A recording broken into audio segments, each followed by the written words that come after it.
And we are live. Parlay Pete, we got to come up with an intro. It's usually just us talking about whatever we're not going to talk about on the pod. But we got to do something because Well, whatever we're not going to talk about, but then it leads into something that we will eventually talk about. And then we're like, you know what, this is too good to leave out right now. Let's just go ahead and pick it up from here. Exactly. You want to start with women's rights today? It's April. We don't have to get into that anymore. That was last month. I think we gave a lot of shine to that in reality. I mean, yeah. Even our first April pod, we talked heavy on the women's. Right. Well, that yeah, like you said, this, all that. And I mean, it was monumental too, for what it's worth. And look, we're slick kind of starting off with women right now by doing this. So, but look here, we have a guest this week, a great guy. We're gonna catch up. For those of you who've been around from the beginning, you understand what I'm saying. But got my guy Sean Daley here. Sean, what's up? What's up, guys? Me and Adam started this in my living room once upon a time. So it's nice to see how far you guys have come. It's cool. Nah, man, it's nice to see how far you come. I'm trying to be like you when I grow up. All smoke and mirrors, baby. Hey, quick question, Sean, since we were talking about the women of the world. Were you team Caitlin or you team Angel? I mean, I thought the trash talking is fine, like doing this and just like, talking mess and everything is cool. I think chasing her around doing this was probably doing too much, but like it did good for the women's game. High ratings, everyone loved it. So I think overall it was good. So because I know you and I love you, Sean, I'm gonna mess with you. So you're trying to tell the Black Queen what she can and can't do? Yeah, no, I knew that was coming. No, I just hey, when you're doing too much, you're doing too much. But it was good. She'll be back next year, right? So both of them will be back. But more importantly, Sean, you actually didn't even answer his question. His question was which team were you? Which side were you on? Basically, were you King? Were you Angel Reese? Oh, I didn't have a rooting interest. I just thought, what was it? Carson from LSU. That's what I was rooting for. She was on fire. That was the draw for that championship. She was crazy in the first half for sure. I mean, the whole game, the first half, she was unreal. Yeah. Yeah.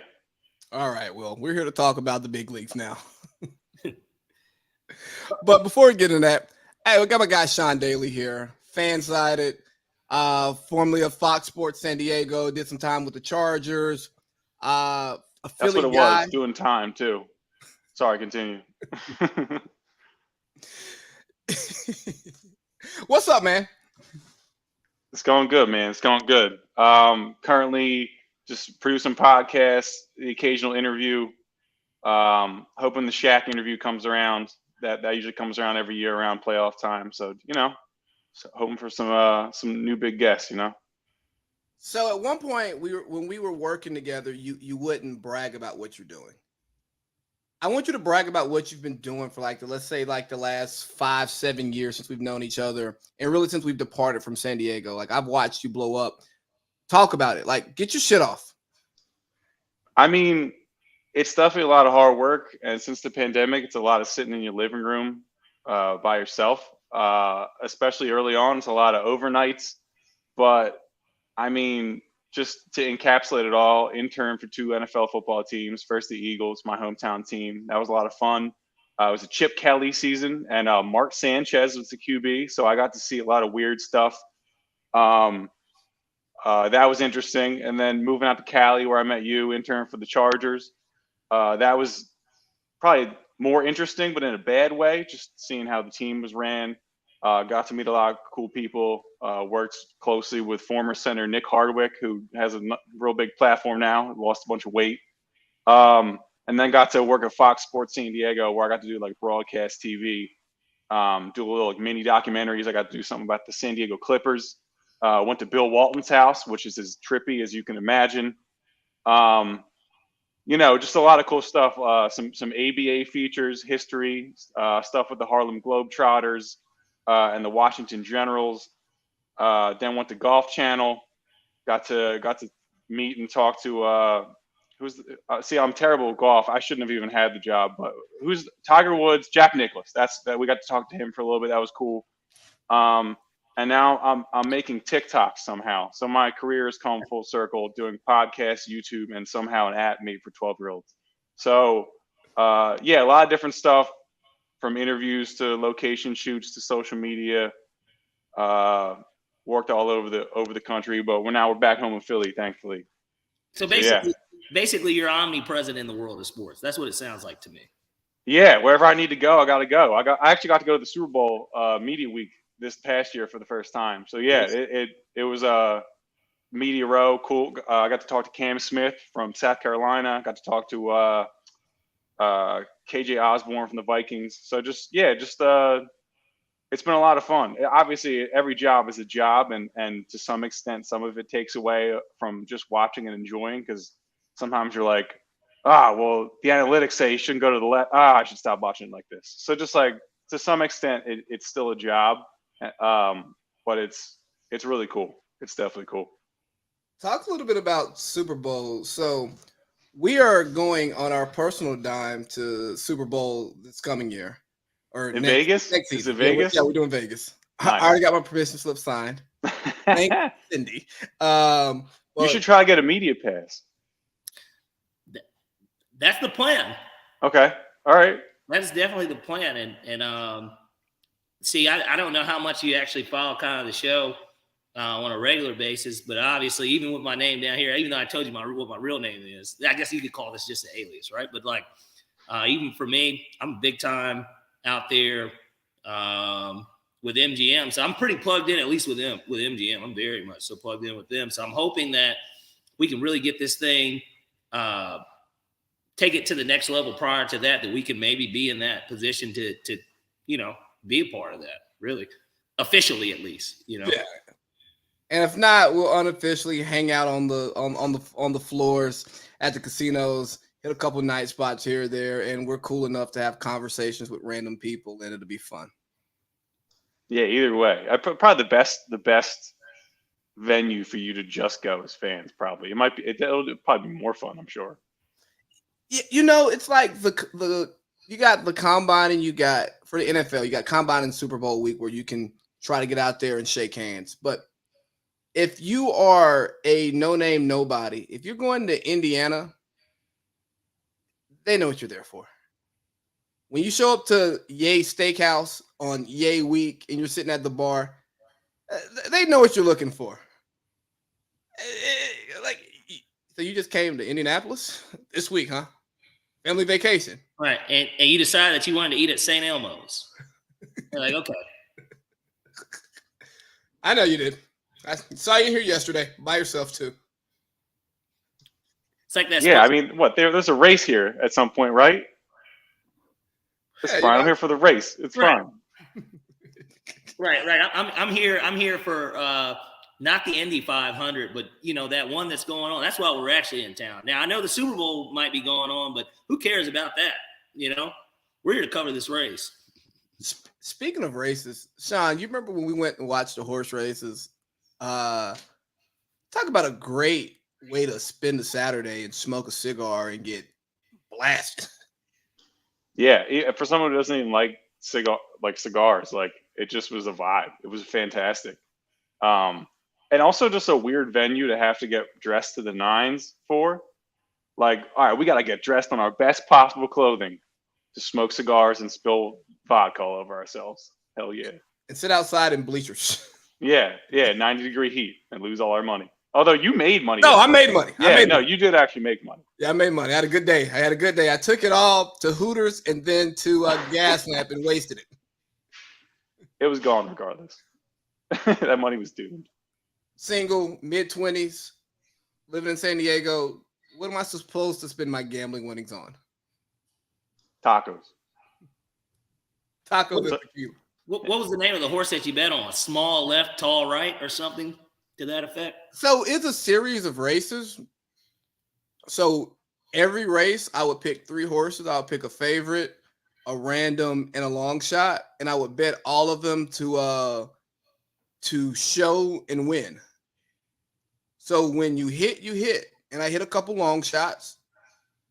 And, I hit a couple favorites, and walked away with about $250, betting about $40. You know, like dollar bets all day. I think my biggest bet may have been $5.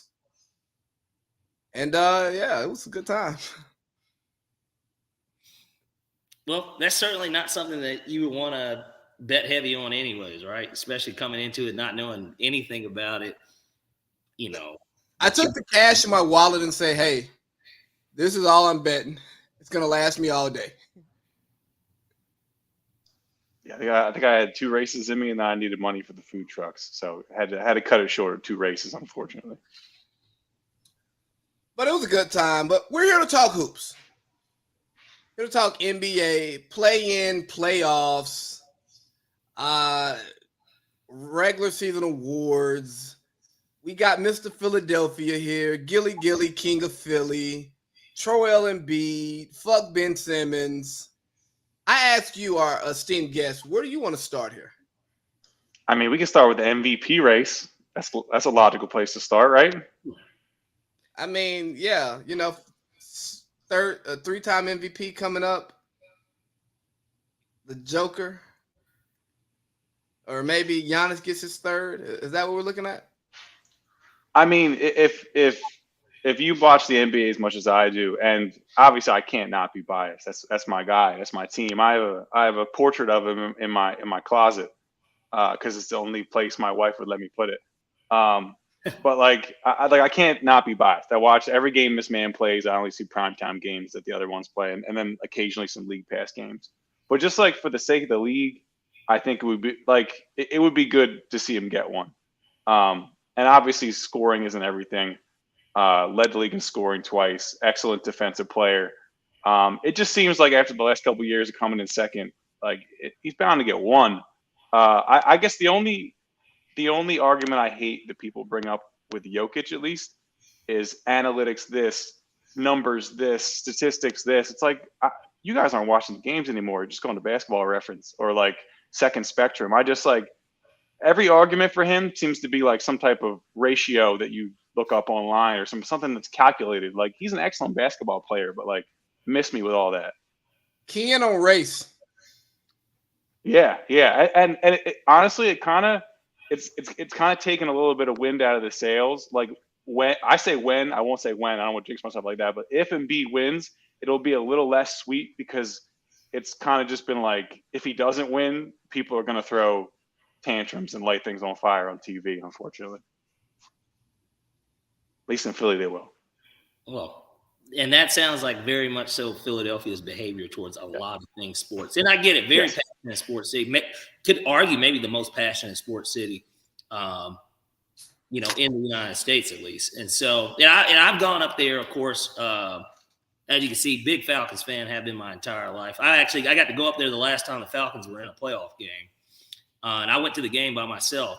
And Philly fans aren't as bad as people think they are. I didn't think that they were that bad. They were actually really nice to me. Somebody gave me a hand warmer, and they did not have to do that. You know, it was just one, so I had to keep switching back and forth in 6-degree weather. But but then again, it was my fault for not knowing any better, anyways, right? And so, I mean, you didn't talk shit, I guess. I'm like, because like we're bad when provoked, I guess is probably the best way to put it.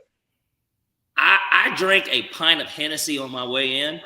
I was talking shit in the line for sure. Like getting in, I was talking a lot of shit because, you know, obviously that's the Nick Foles year, and we came off of the Super Bowl the year prior.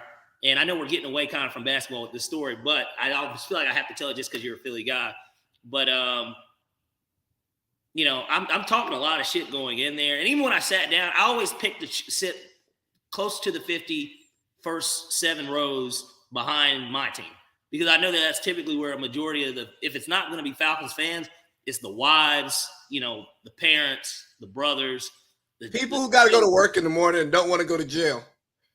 That too, but more so just in general, it's typically, you know, it's a lot of Falcon family literally there.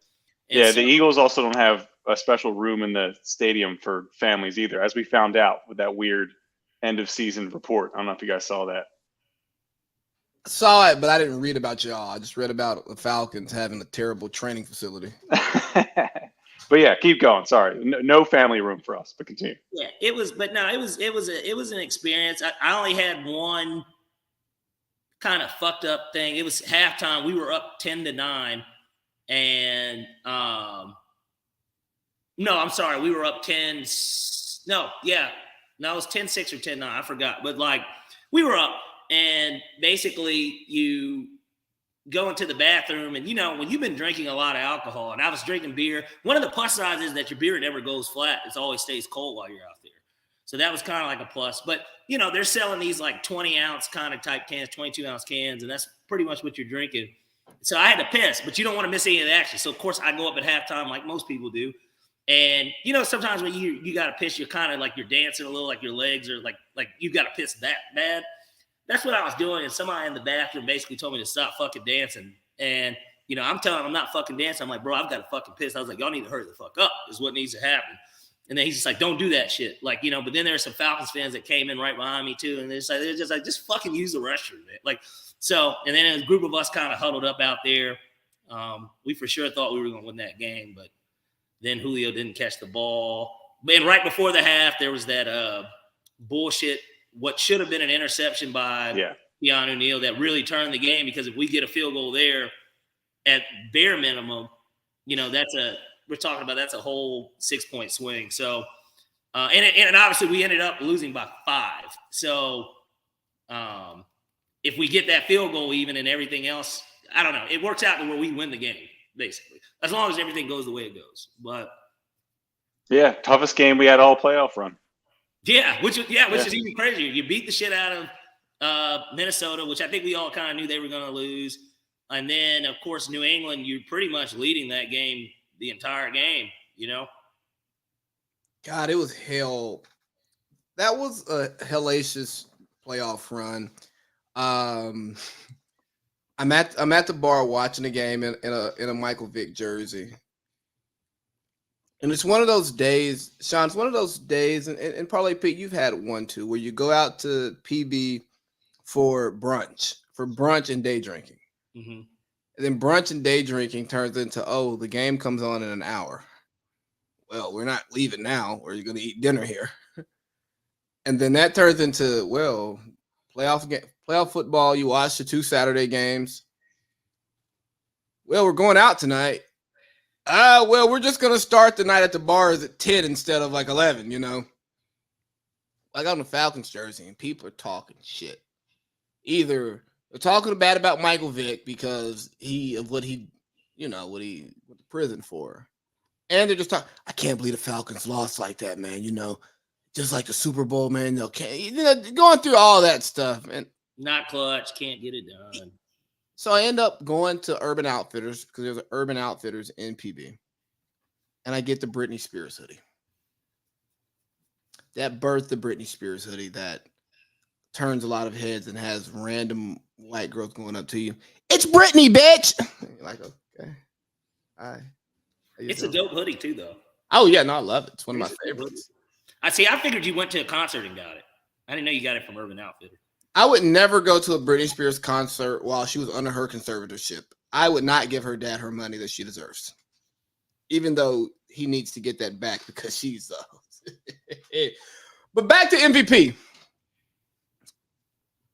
I think Joel should be the MVP. I mean, I thought he should have been the MVP last year. I think analytics are a nice thing to use, but if you start your argument with analytics, miss me. I'm sorry. Like this, if you look at the player reception, you can't be the MVP and be the last of the starters picked in an All-Star game. That speaks to the lack of respect that your peers have for you. I don't care about my game's not set up for this game. No. No. Your peers don't respect you because they would have just picked you up just because of who you are so that you wouldn't be last. You back there with Laurie Markkinen and them. Yeah, you can even say like an excuse for that could be like, he goes back to Serbia in the offseason, but like Joel doesn't do anything either. He's not out in Cali hanging out with these dudes neither. He's super private too. So like that, it kind of nullifies that too. Hey, what Cousins said, what DeMarcus Cousins said was the truth. Like you're going to give this man 3 straight MVPs, and LeBron didn't do that once, or like I'm sure MJ didn't do it once. Like, this can't be the first guy since Larry Bird to do it. That's ridiculous. It is. Yeah. And for those who say the history shouldn't matter, it does. It has to. This guy hasn't made a finals yet. Yeah, and it's as much as we hate to admit it, it's a narrative award. At least in some part. And after that Russell Westbrook MVP, you can't tell me it's not. It's a little bit winning, it's a little bit narrative, it's a little bit of flashiness, at least in like Joel versus at least Giannis. Giannis is very much like dribble, dunk, Embiid's like pivot. I feel like it's a more aesthetically pleasing style of basketball. But it's just you don't like watching Giannis play basketball? I enjoy playoff Giannis because it's like a car crash every time he comes down the court. I especially liked him playing Grant Williams last year, watching him run into him 20 times a game. That was fantastic. Who's now that I've reached Grant Williams, who's your least favorite player to watch in the NBA? Grant Williams and Kyle Lowry. What about you, Parlay Pete? Okay. I don't want to follow kind of the hot guy on this list, but honestly, Dylan Brooks, I don't like watching the Memphis Grizzlies play at all, to be completely honest. Like, outside of like Ja, obviously kind of doing what he did, I don't like watching Jaren Jackson play, bro. I don't like the Memphis Grizzlies. Like, I really hope that the Lakers take them out, and I believe that they will. But I guess we'll get to the series and stuff a little bit later. Don't Jaren Jackson like almost shoot like a girl? Oh, and Pat Beverly too, by the way. I mean, he's another player. Jaren Jackson like has that little chest shot and he toots his ass out when he shoots. Yeah, like when he shoots his 3, yeah. It goes in. It's like the Al Horford shot, or the who has a weird one? Tyrese Halliburton. That shit like this, like he has it on both sides and just like kind of like I don't know. Ugh. I don't know how Halliburton gets his 3 off. Yeah, it's weird. It goes in though. Anybody else I don't like watching. I mean, Grant Williams is by far one of my least favorite NBA players of my life. Kyle Lowry, that's the worst. That's the worst, and it hurts me to say it because he's from Villanova. Yeah, I hate to say it, but like his style of basketball it enrages me.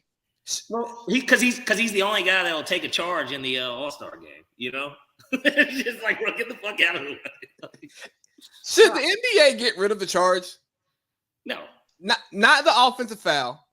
If I lean into you, if I give you elbow, if I give you shoulder, right, and you're playing defense, offensive foul. No, I don't think they should get rid of it if somebody stands there and you run them over. No, that's a foul.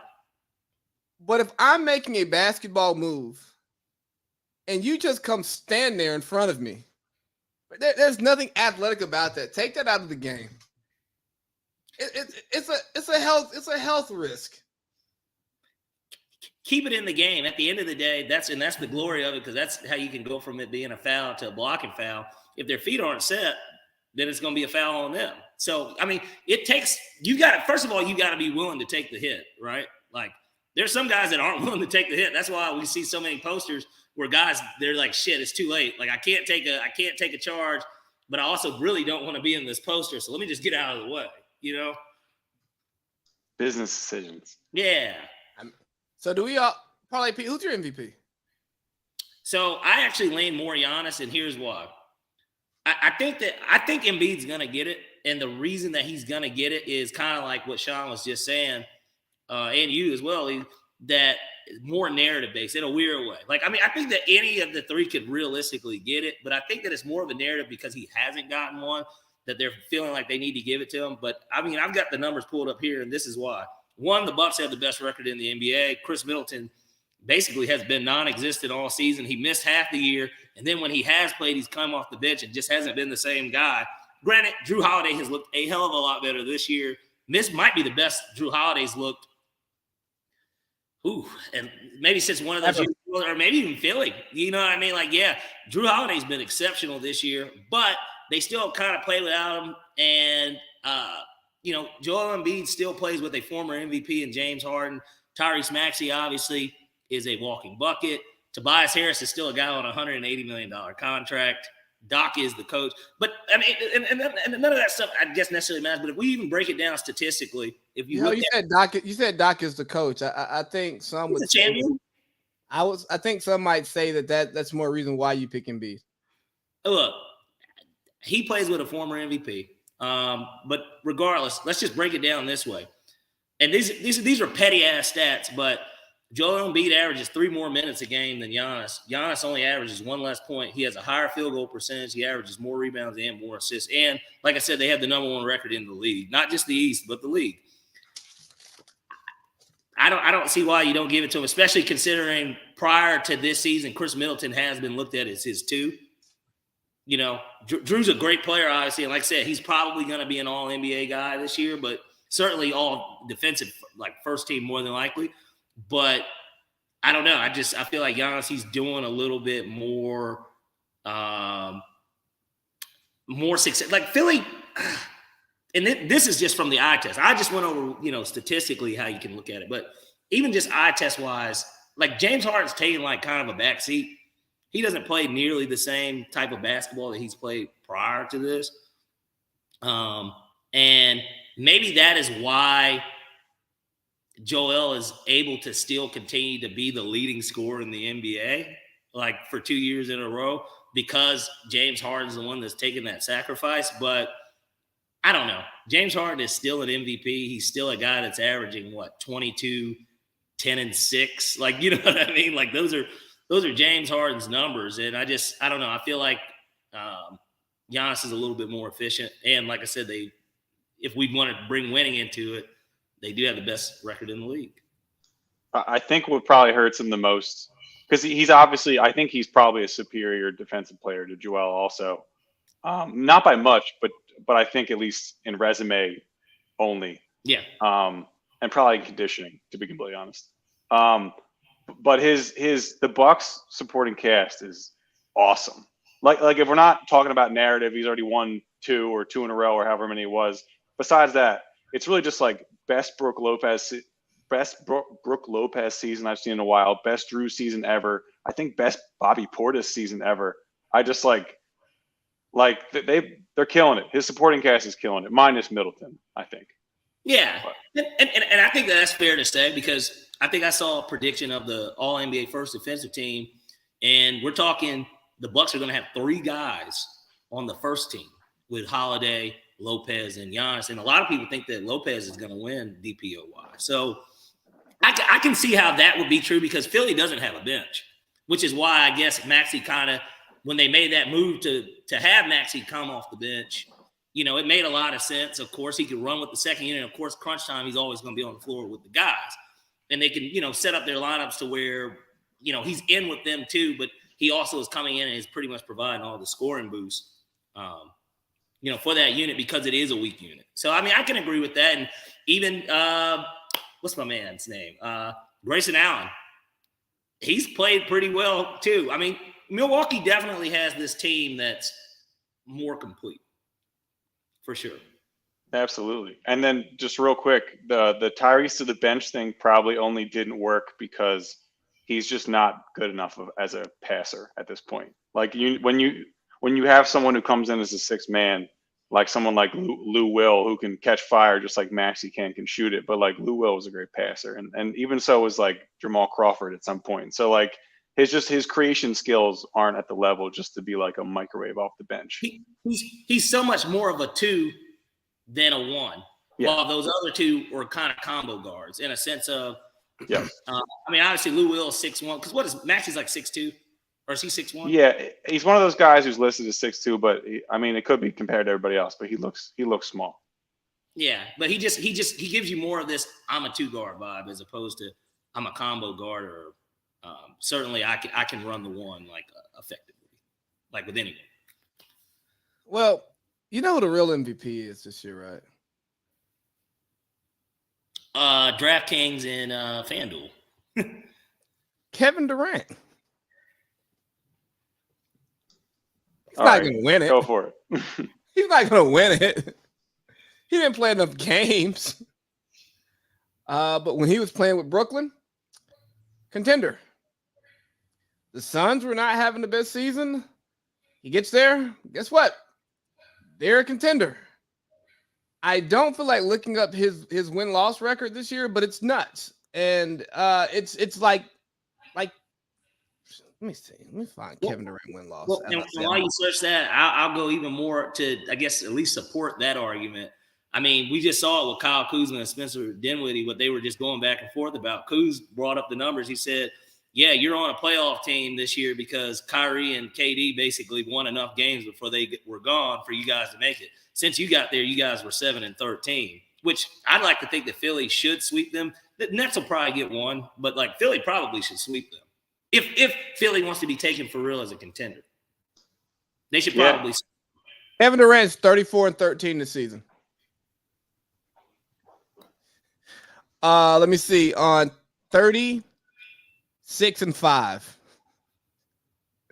I mean, it's weird. People, I think it's consistent. 40-92.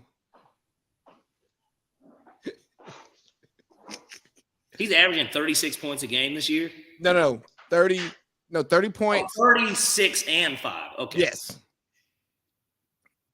But the 56-40-92 is what's crazy. I get it's only 47 games. But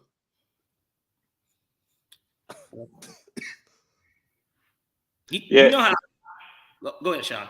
Oh, I was just gonna say it's weird that I think multiple people I've heard say this of like best player in the NBA versus MVP, and I think everyone agrees Giannis is the best player in the NBA. I feel like that's like it's either him or Durant. I feel like when you're like best player in the NBA at this point, and everyone agrees that they're the best. It's just again, it's not the same award. Best player, MVP, not the same thing. It's not, and usually we capture the best player or best players in the league with our All-NBA teams. And we kind of played around with our All-NBA teams. And I got a question. How do y'all want to do this? I'll give both of you the opportunity to answer. Take a vote. Do we want to predict All-NBA or do we want to discuss our All-NBA?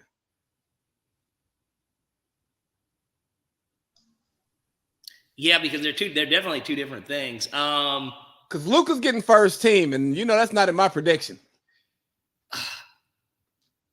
I don't think that he should be first team. It's the fucking playoffs. And honestly, I think if the voters were smart, like they wouldn't put him all first. Because even with that, then at that point, then let's just put Dame in. Because now, if it's not about winning and losing, Dame to me had a better season than Luka did. If you look it up, Dame actually probably had his best season yet. Wow, let's bro, like the shit that he was doing was crazy. And obviously before they decided to shut everybody down 15 games before the season started, they were still in contention too for the play-in if they had wanted to, but obviously they would much rather potentially get Victor Wembanyama. So while we're here playing around with this, we talked about MVP being a narrative award, but I think All-NBA is just as narrative driven. Kyrie Irving is getting no shot at All-NBA based on narrative, not on production. Trae Young has not been in anybody's All-NBA conversation, and he's 26 and almost 10. Top 10 in points, number 2 in the league in assists behind James Harden. And Luka's going to be first team because he came into the year supposing to with the favorite as MVP, and he had great numbers, but his team did not win enough. So while we're here, Luka and Trae will forever be conjoined at the hip. Trae's, is in the playoffs again. Is there really a difference between what Luka Doncic has done with his career and what Trae Young has done for his career? That the Hawks actually make the right move by getting the cultural fit and getting additional draft capital with the opportunity to improve their team even more? Because the results are Hawks 1, Mavericks 0. I think they're scarily similar. Now and you can even throw Kyrie into that because when you say productive, you obviously mean offensive. You mean shooting splits. You mean efficiency. But when people say productivity, they usually mean points per game and your shooting percentage. But like what all those guys have in common is none of them plays D, except for I guess Luka last year and Trae's had some okay seasons. But like The winning isn't at the highest level. And then most of their teammates seem to hate playing with him. So I feel like all that kind of stuff is probably the negatives towards it. Luka this season, he's had winning. And then obviously, I guess Trey was the 5th seed at some point. Kyrie's been on some good teams. And then I guess the other argument against someone in the MVP race, I guess all NBA, mainly for Kyrie, is that you're an ancillary player instead of the lead guard on a team. So that would probably hurt him. But the other two, it's mainly just like people don't look like they have fun playing with him. And the win-loss record isn't there. They're like the anti-Drew Holiday, probably, both of them. That's very fair, too. I think when you look at Trey specifically, and to kind of go back to what you just asked, Lee, just in regards to Hawks 1, Mavs 0, and whether or not that trade, did the Hawks make out better? Or I don't think it's made much of a difference regardless. I think that in reality, everybody would go back, though, and would still take Luka here because I think we all agree that Luka is a better player than Trey. I think that the Hawks have had a much better supporting cast than Dallas has in reality. And maybe Luka just doesn't fit with a bunch of talent, but Trae Young has talent here. Like the Hawks are 1 through 9. Honestly, they have a top 5 talent-based team. They really do. And maybe we overrate guys a little. Maybe John Collins isn't that good, but that is still that's still a guy that multiple years in the league since he got here, he's been a 20-10 dude for the Hawks before. Like DeAndre Hunter, I think that he's been a little bit of a disappointment because a lot of people could see him potentially, at least the way it feels like his career should have got started, how high he got drafted and what he was. And this is, not what I believe that he's going to be, but just kind of what the thought is that he could be or should be. Kind of like a baby Kawhi Leonard to a degree. A guy that maybe by this point in his career would have developed a better offensive game, but was always supposed to be your lockdown defender to begin with. He came from Virginia, a defensive team. Like I said, he's the 4th pick, and he's a nice piece, and they just paid him, but a guy that kind of hadn't shown up like this year. He just got paid and hasn't really shown up like that, or has been running in place basically, and he's still being this guy that's giving you 15, 4 and 3 or something, 15, 5 and 2. Like he's been the same guy. Like there's no growth in his game. It just seems like he's pretty much been the same dude. And a lot of people, started jacking off to the idea of him being this guy when he had that big game against the Heat, that elimination game that they were facing last year in the playoffs. If you remember, he had a really good game. He looked great out there, but hasn't really shown up. But still, at the end of the day, still a serviceable starter in the NBA is what he still is. And then you add in, over the last 2 years, they had Lou Will that was here. I just feel like there have been much more talented pieces. And Yucca Okongwu, to me, is better than Clint Capella. But Clint Capella is still a really good player, too. They've got a lot of pieces. Bogdanovich, here's what I don't want to do.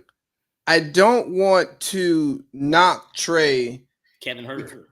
I don't want to knock Trey because Travis Slink was good at his job. Now, I ain't talking about this new front. I ain't talking about Landry and Kyle Korver them, but Travis Slink was really good at his job. I don't want to dock Trey for that. And that may spin us into a different conversation about Mark Cuban. I think Mark Cuban has built up a celebrity in a way that Donald Trump built up his celebrity, where you're so famous for all of this that people aren't actually looking at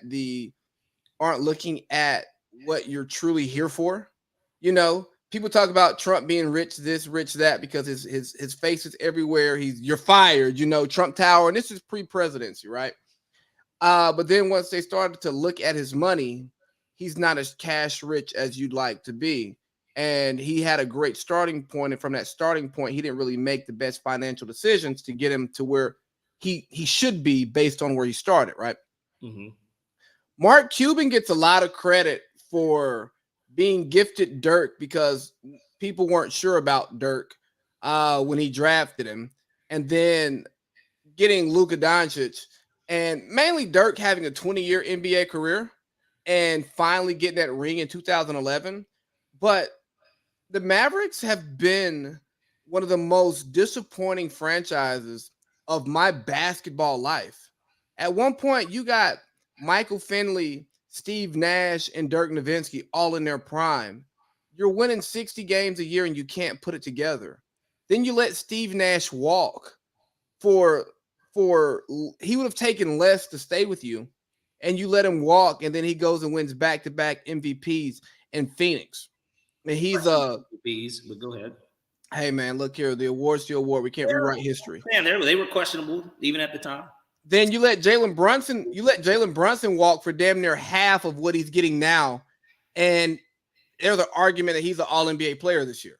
You know, there's an argument for him to be all-NBA. And you let that guy walk and he was willing to stay. And then you want to say, well, his dad got involved and that once they got involved. No, you didn't want to pay him. You didn't think he could take that next step up.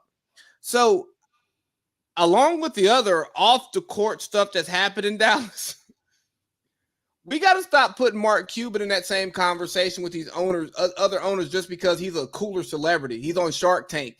He'll get on Twitter. He'll email you back and stuff. He runs a shitty franchise. Yeah. I mean, I think it's very similar to the Chargers coach Brandon Staley. It's like he gives good sound bites. He seems like a cool hang. He seems like a good dude, but he actually sucks at his job, and we kind of give him more slack because he's cool.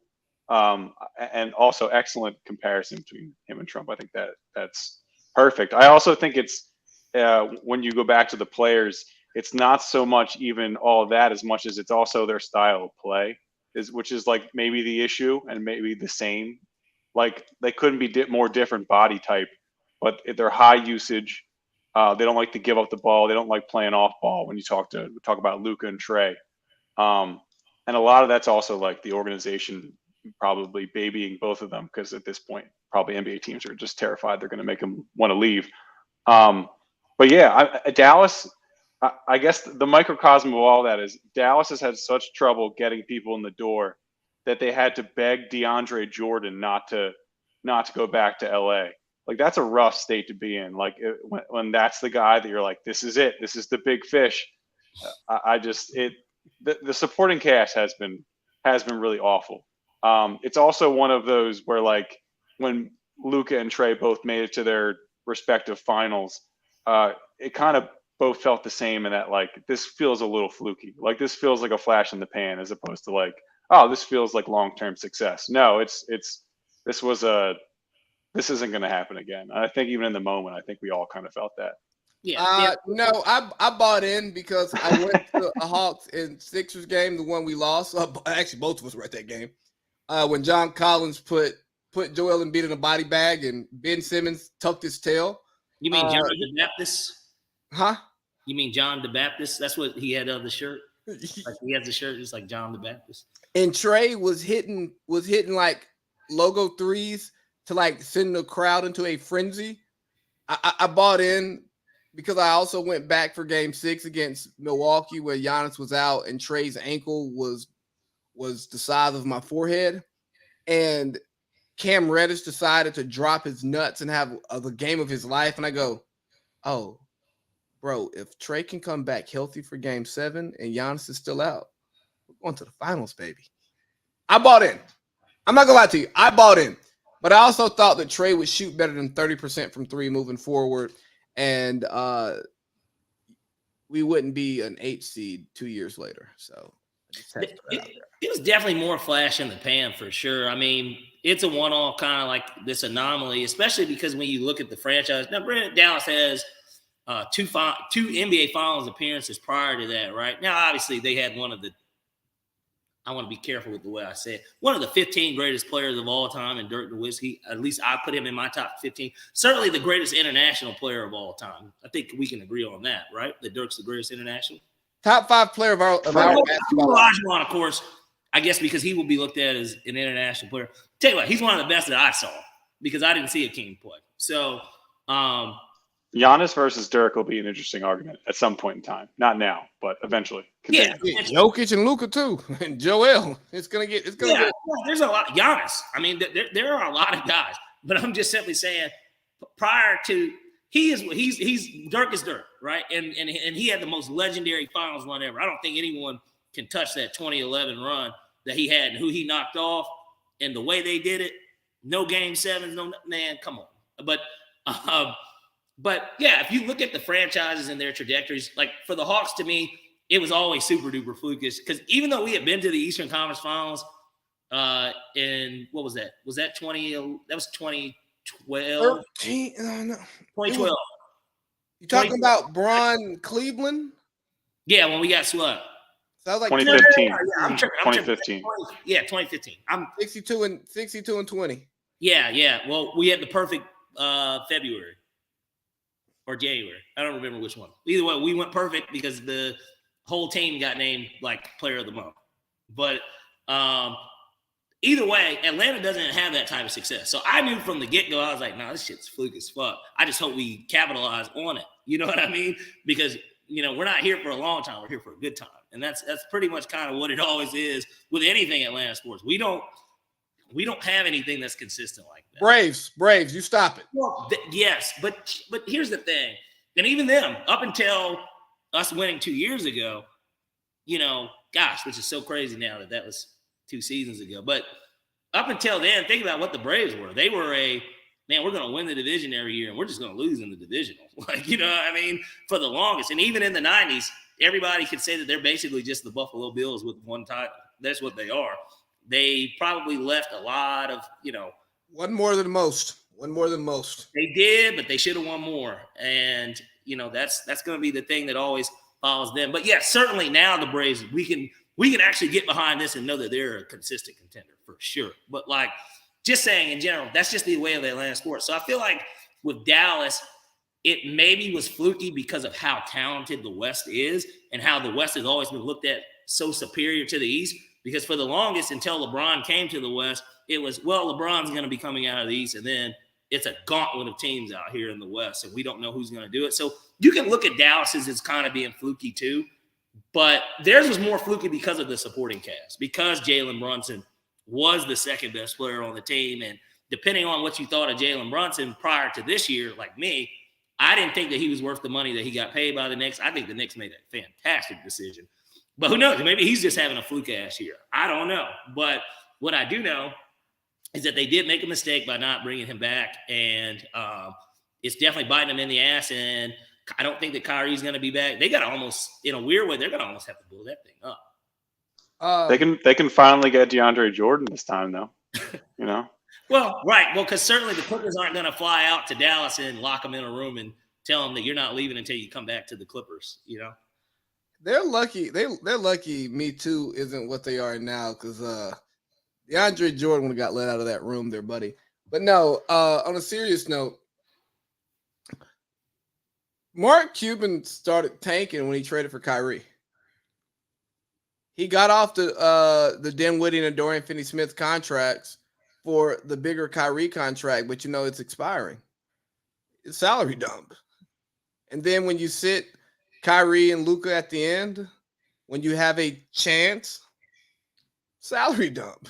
Like what, that last game Luka or second to last game or last game, I don't remember which one. My brother-in-law was actually at it. Luka plays the first quarter, and then we sit him. Like, what are we doing here? It's great for anyone that bet all his unders that day, knowing that information. And if they, because they set it at his normal numbers at first. So, it's great for anyone that cashed in on it. But, another thing that's an underrated move about what Dallas has done, to culminate to this point is them letting go of Donnie Nelson. He had been their GM for a long fucking time, man. He had been in Dallas for a long time. Obviously, Donnie Nelson being Don Nelson's son, he'd been there for forever, bro. Like, he'd been there for forever. He was the GM for a very long time. And then he quietly kind of was gone, like, after last year. And nobody kind of talks about it. But he's like many people consider him the best international scout, like, ever. And, like, it's on record that he told Mark Cuban that he wanted to draft Giannis that year. And that Mark Cuban, kind of buffed at it. He also, not to take this completely left, but he also, after was fired, was then suing the team because he says that he got fired for reporting a sexual harassment case, apparently. So messy, very messy. Well, and it's random how he got fired, though. Just getting Yeah. fired kind of after the success that they had just had. That is a random way to fire a long-time GM. I think he would probably have been the longest tenure. Maybe Sam Presti maybe might have been. R.C. Buford. Yeah, well, and when did Pop stop being the GM, though? Who knows? They don't count. Yeah, I mean, that's like the Belichick thing in New England. I mean, point being, long-time guy just randomly kind of gets fired, but he's a big part of like kind of the success and identifying those top guys that they have drafted since they can't sign anyone, or being able to work trades to get, Luka there or Kristaps Porzingis, who to me was balling with Washington. Maybe it's because they were those numbers. Maybe they're empty calorie numbers. I don't know, but. No, Chuck says somebody got to score the points. While we're here talking about Dallas, Sean and I had a conversation about the difference between Dallas and Phoenix Portland.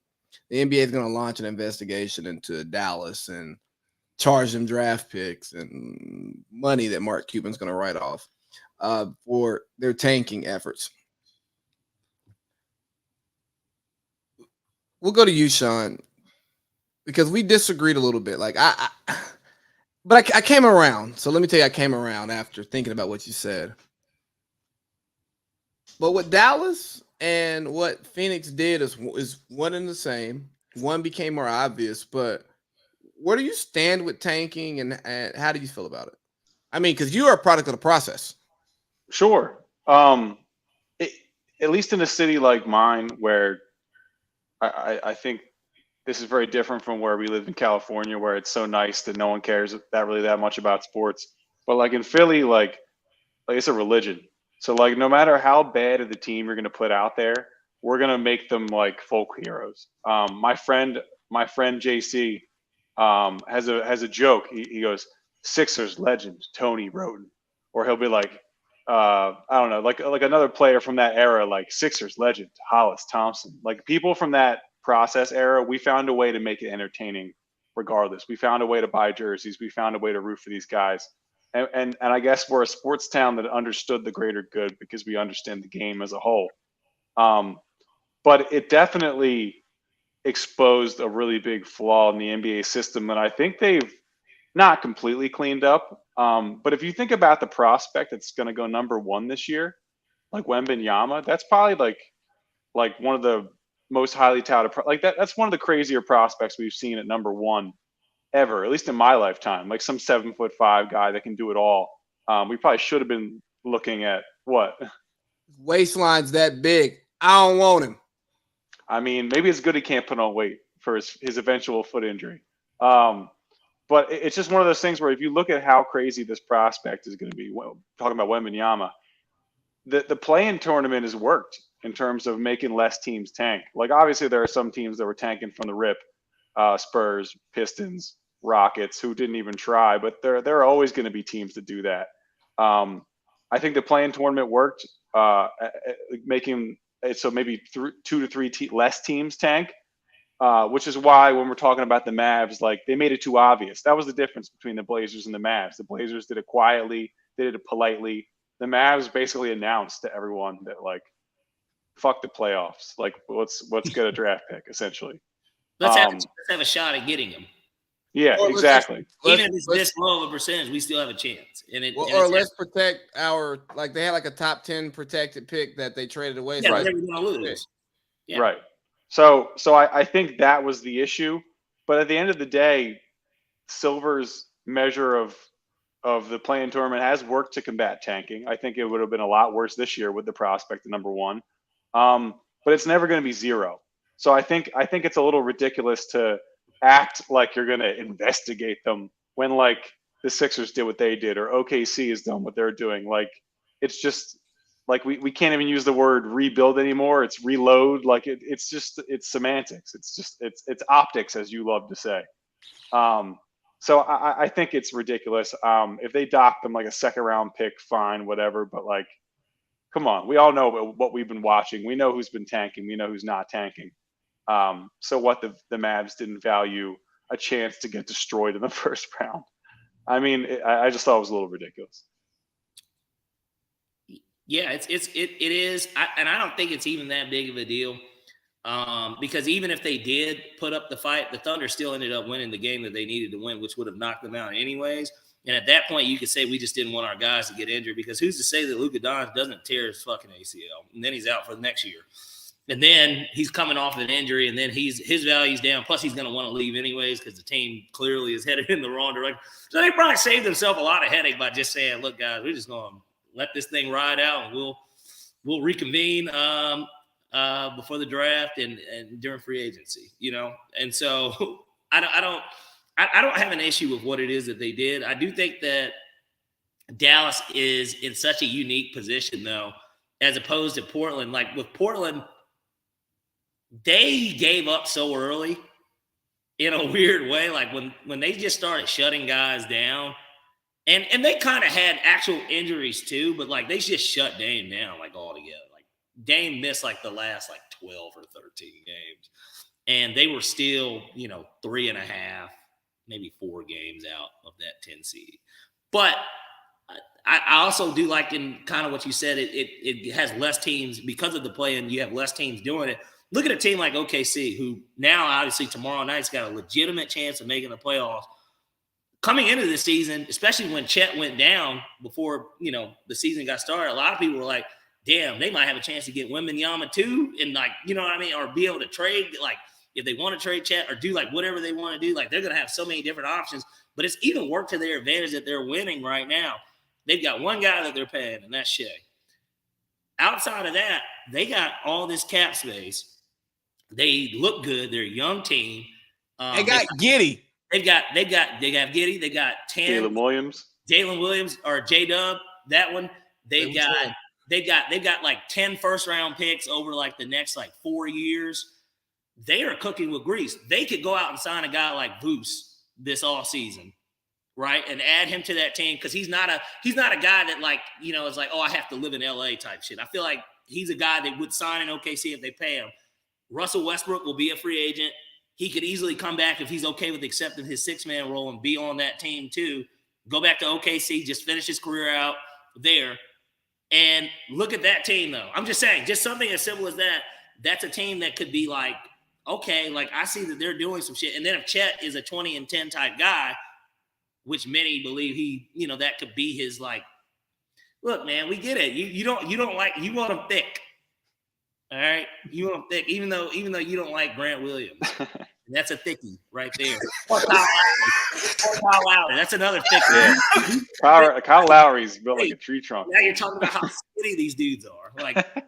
And you're too. Chet's healthy too. He's tweeting, Instagramming out #free7.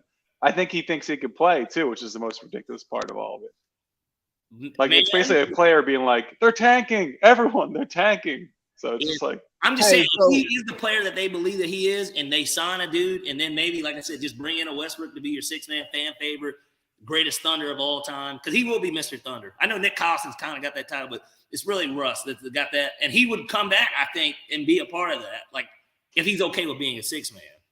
Hey, so I agree with you. One quick thing before we close out this hour, and we actually get to our postseason awards, because we've been going. Sean, I pitched the Parlay Pete last week. Instead of a in-season tournament, I think it should be a postseason tournament, NIT. So the teams who missed the playoffs, they play in this NIT style tournament for seeding. And that's where you kind of get rid of your tanking totally, because you don't want to be a bottom seed going into that tournament, and then you got to go into that tournament and actually play and try to win to get a better draft pick. Thoughts? I love the idea just initially thinking about it now. I think the only issue you're going to run into is with those kind of teams, it's a lot of bottom of the barrel players that are on 1-year deals that know they're not going to be back next year to play with the number 1 pick anyway. I think that's the one issue you'd have, is that I guess it's a playoff, it's a tournament style elimination basketball, and that always gets people juiced and ready to play. But I think that's the one issue with guys' motivations. But I think that's awesome. I think that's a great way of towing the line between like you got to be competitive, but not too competitive. And I'll give you issue number 2. What if the team just really fucking sucks dick, man? And they can't win in that either. Like they're just a really bad team. We can't penalize them for being that bad to where they don't have a greater chance at getting that number 1 pick because they're just that fucking bad. Like in the industries in which these owners amass their fortunes to allow them to buy a team, if you suck in that industry, you get wiped out of that industry. Only in sports do we allow capitalists to become socialists because they're not good at their job. Fuck them. Yeah, that's a good and to that, I mean, it'd be a perfect world. You could do relegation, but the NBA is not set up for that at the moment. I think we should relegate owners. I think that they should have 5 to 10 year contracts, probably 10-year. And if you don't make the playoffs enough in the 10, come up with a point system. If you don't meet enough points, you got to sell your team. You're still going to walk away. Snyder got relegated today. But hey, guys, we had Sean Daley here catching up. Hour 1, AC League Parlay Pete podcast. Hope you guys enjoyed this first hour. Hour 2 here. We're going to talk all NBA finally, okay? We were meant to do it like 30 minutes ago in the hour 1, but we're having too much fun. All NBA. If I had to choose an all NBA first team right now, I'd go Shai Gilgeous-Alexander, Donovan Mitchell, Giannis Antetokounmpo, Jason Tatum, Joel Embiid. Tell me I'm wrong. You're wrong on Donovan Mitchell on my end. I like the other 4 though. Yeah, that's the only one I disagree with, to be honest. Who's your other 2? I mean, who's your other guard? There's 2 different ways, like you said earlier when we were initially going to talk about it. Do I want to do what I think is going to happen or what I believe should happen? And I'll vote real quick. I think what's going to happen is Luka's going to get it. Unfortunately, I do think that that's exactly what they're going to do. I think that Luka's going to get it because he's a darling. Good stats, bad team. Yeah, and the stats are there. But my substitute for him would be another player that has good stats and is on a bad team too. And the other guard, I would give it to Dame, bro. Like, I think that Dame, if you look at Dame, bro, Dame had his best year ever. Like, statistically, this was his best year ever. And you could argue, you know, Nurkic to me took a step back. He was on my fantasy basketball team. He took a step back, and he was often injured. They overpaid Anthony Simmons. I don't think he's a $100 million player in the league. But you know, they had no choice, I guess, because they didn't want him. They didn't want to lose him. But he's not a legitimate 2. Like, he's not CJ McCollum. How CJ McCollum kind of worked really well with them. I don't think that that's going to work out that well with him. And they got Grant, right? But I don't know. That shit just kind of fell apart really quickly for them. But because they got off to a good start, kind of like Utah did. If you remember at the beginning of the year, those are like 2 teams that started like 5-1. Everybody's like, oh, shit. Like, and Utah was kind of in it till the end a little bit too. But I think if we're doing it based on the numbers and we're talking about who's the best at the position, I would probably put Dame there. If we can go best at the position, I'll put LeBron on first team. But, you know. Well, but I'm saying statistically even. I'm just saying, like, if that's a part of it. LeBron. Average 29. Yeah, nah, look, LeBron's LeBron. You know, like I said, you already said it, MVP versus best player, they're 2 different things. It's the same thing. Best player on the first team player versus best player of the position. They're 2 totally different things. Because KD would be on the first team too, then. True. And they need to do away with the center thing. It just needs to be just like the All-Star, front court, back court. New CBA is getting rid of it. But they did it. They made it worse though. They made it no positions. I think it probably should have been forwards and guards, right? Front court, back. Yeah. Yeah, it probably should have been that. What you got for your first? Who would you sub Donovan Mitchell out for? So this might be a little crazy, but so I value the end of games a lot. especially if you're a lead ball handler. I value the end of games a lot. Donovan Mitchell gets a little Westbrooky to me at the end of games. He's got a lot of good players on his team, and he just chucks that thing. He's got a green light of green lights, and I've seen him lose a lot of games in the end. Am I crazy for even thinking for a second that De'Aaron Fox might have earned a spot? No, fuck no. Yeah. That dude has been so clutch. He has been so clutch. And obviously they're good. They got the record to back it up finally. I know Sabonis is maybe 1A, 1B on that team with him, but I value when a lead ball handler knows what to do at the end of games, and he has. But I love Shea for that pick because I also watched him play, and I love his defense. I think that's the one thing we're not talking about enough is that he's actually an awesome defender too. But yeah, that's I don't know. It's a tough one. Dame was 32-5-7 this year, fellas. By the way, you get no pushback from me on De'Aaron Fox because I've been a De'Aaron Fox fan since he bust Lonzo Ball's ass back in college. Like I was like, nah, this kid got it. You love that shit in the tournament, huh? Loved it. All he needed was Malik Monk back. That's all he needed. Everything clicked. Really, but looking at De'Aaron Fox. This is going to spin us out of All-NBA for a hot second. We're going to come back. Looking at De'Aaron Fox, looking at Brandon Ingram, two guys who really come to mind. We've got to stop rushing, especially our American college guys, to start them. It takes 4 or 5 years to get there. Like watching Brandon Ingram last night drop a 30 ball, hit the clutch 3 where he got fouled, should have shot a free throw. In that game last night, seeing what De'Aaron Fox, he's figured it out because 2 years ago, you're like, oh man, I don't know about Fox. What's going on with him? Yo, give these guys time. Most of your second tier stars don't figure it out until like year 4 or 5. They don't start winning for real until year 7, 8, 9. Like that's when you win your championships. And everybody isn't LeBron or KD or get dropped into a situation like Kawhi, who was able to grow and no one knows who he is until he gets good. Or be like Jason Tatum, who had a good offensive game coming in, but dropped into a good team so he could learn and develop without pressure. And by the time the pressure became his, he was ready to step up. You know what I mean? And just sorry not to cut you off, but like I was done.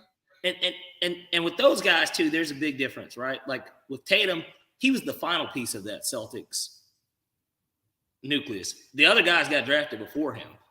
Fox was the guy that started it off out there in Sacramento. So the rebuild was going to take time. It was already a bad team. That's why they were able to get him. We know coaching that makes a big part, which I think them getting Mike Brown clearly made. But Mike Brown won Coach of the Year today. Right, so we got that award already out the way, and rightfully so. Like he absolutely 100% deserves to be Coach of the Year. Guy had Luke Walton as a coach at one point in time. That's what I'm saying, and so this is what I'm getting at. You know, everybody gets put into different situations, and it takes time. Shea is somebody too which is why yesterday this is what I told Lee in our group chat.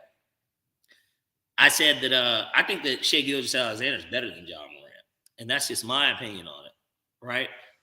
But like, you got to look at like these guys' trajectories and what situations they get put into. Shea got drafted by the Clippers. They made the playoffs the first year that he played there. He started a good majority of the games with the Clippers. They made the playoffs, then they traded him to OKC, right? So that Paul George could go to LA. And he gets put now into this wasteland kind of in OKC, this team that's clearly rebuilding. And no. It was not a wasteland because when Chris Paul came there. They surprised everybody with the bubble year. Yes, they made it the bubble year, but it was still first round. But it was still a team that nobody expected. Even with because think about it, they had Al Horford too on that team. DS-17. Because Schroeder, a lot of people thought should have won 6th Man of the Year. But that trio of guards basically is what willed them to like the 5 seed, and they played like the Rockets with Russ and Harden, right? But like, I just think that still, and then they haven't made the playoffs since then until potentially tomorrow. That's 2 years. OKC is one. Sam Presti runs a great fucking ship. He does. They had 2 down years. Hey, LeBron said it best at the All-Star break this year. Sam Presti's the best GM in basketball. And I don't know if that was a shot at Rob so that Rob could pull the trigger and make the moves that he made or what. But he is. But he is probably the best. Clearly, the way they got that team set up, probably the best in the game. But point being, Fox is a guy that did grow into his own. They put more pieces around him.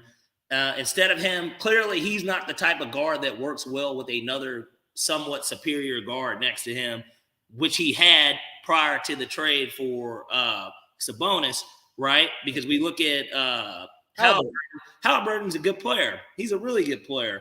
But some guys don't work well with another alpha guard next to them.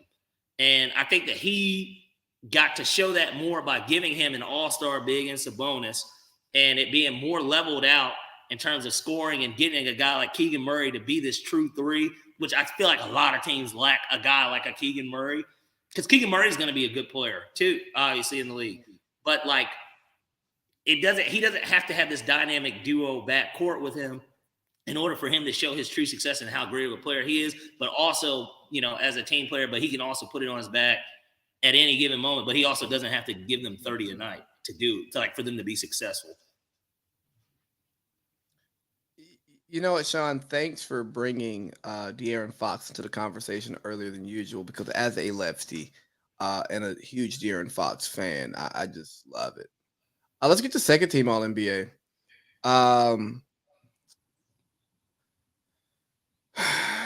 Second team guard. Guess we go Luka. Guess. I don't care. I'm gonna not be so big on games played, but I'm gonna go Steph as my other guard. Absolutely. My forwards. Shit, who are my forwards? I don't even fucking remember. Who are my forwards? Jaylen Brown considered a 2 or a 3. I think he's played a lot of forward this year. He's played a lot of guards. Because Jaylen Brown should probably be in there. Yeah, he probably should, but got to make sure I got a spot. I got AD and LeBron on team 3. AD has been sneakily amazing since he came back from injury. He was great before injury too. He just got injured. Yeah.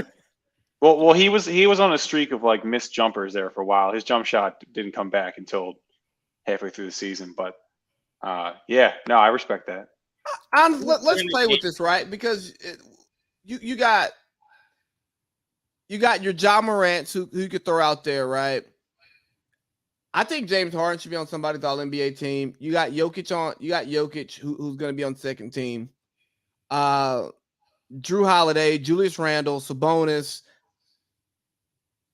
I'm looking at something right now that has Jalen Brunson and DeMar DeRozan on their third team. Throw that shit away. So fucking packed with talent, bro, to where these lists are they're almost impossible to do, because you could make a compelling argument for anyone to be on almost any of these teams.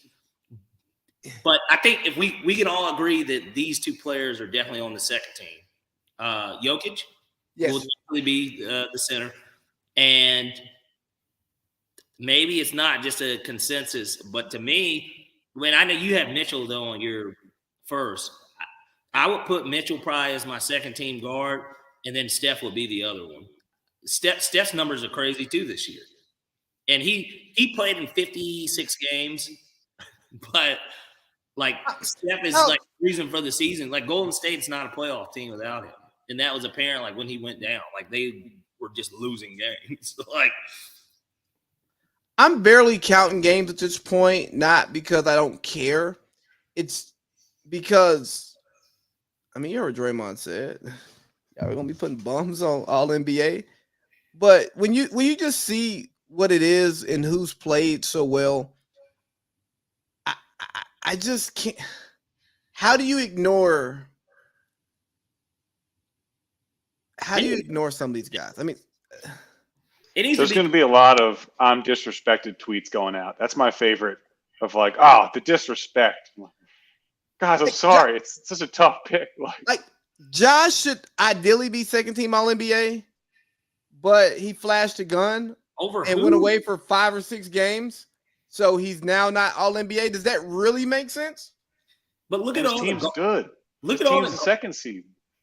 and look at all the guard play though, man. Like you don't have Luka on your first team, so Luka now he's got to be on the second, right? I mean, honestly, you don't have Dame. You didn't have Dame on your first team. I mean, Dame and Luka are the second and third scorer. And I know it's not just about scoring, but it's just like, God damn it, we're gonna really leave off 2 32-point scores, like for real.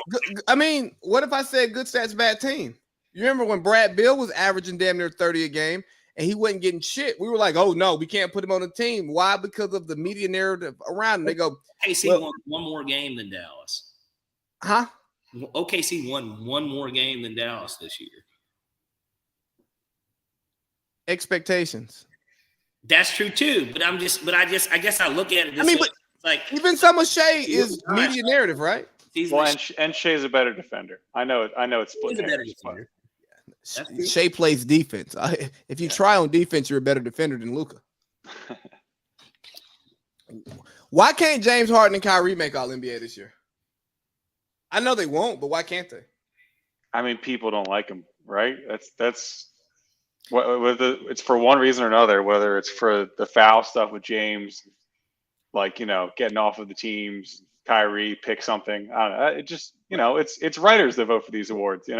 Plus, guys like LeBron are the ones that no matter what, they're going to get their respect in spots. I think that because you want to showcase the younger guys that are really putting in that work too, right? Like we can't just keep giving it to the same guys every year. Like those guys have made several All NBA teams prior to this. Harden's in year 14, 13. 14.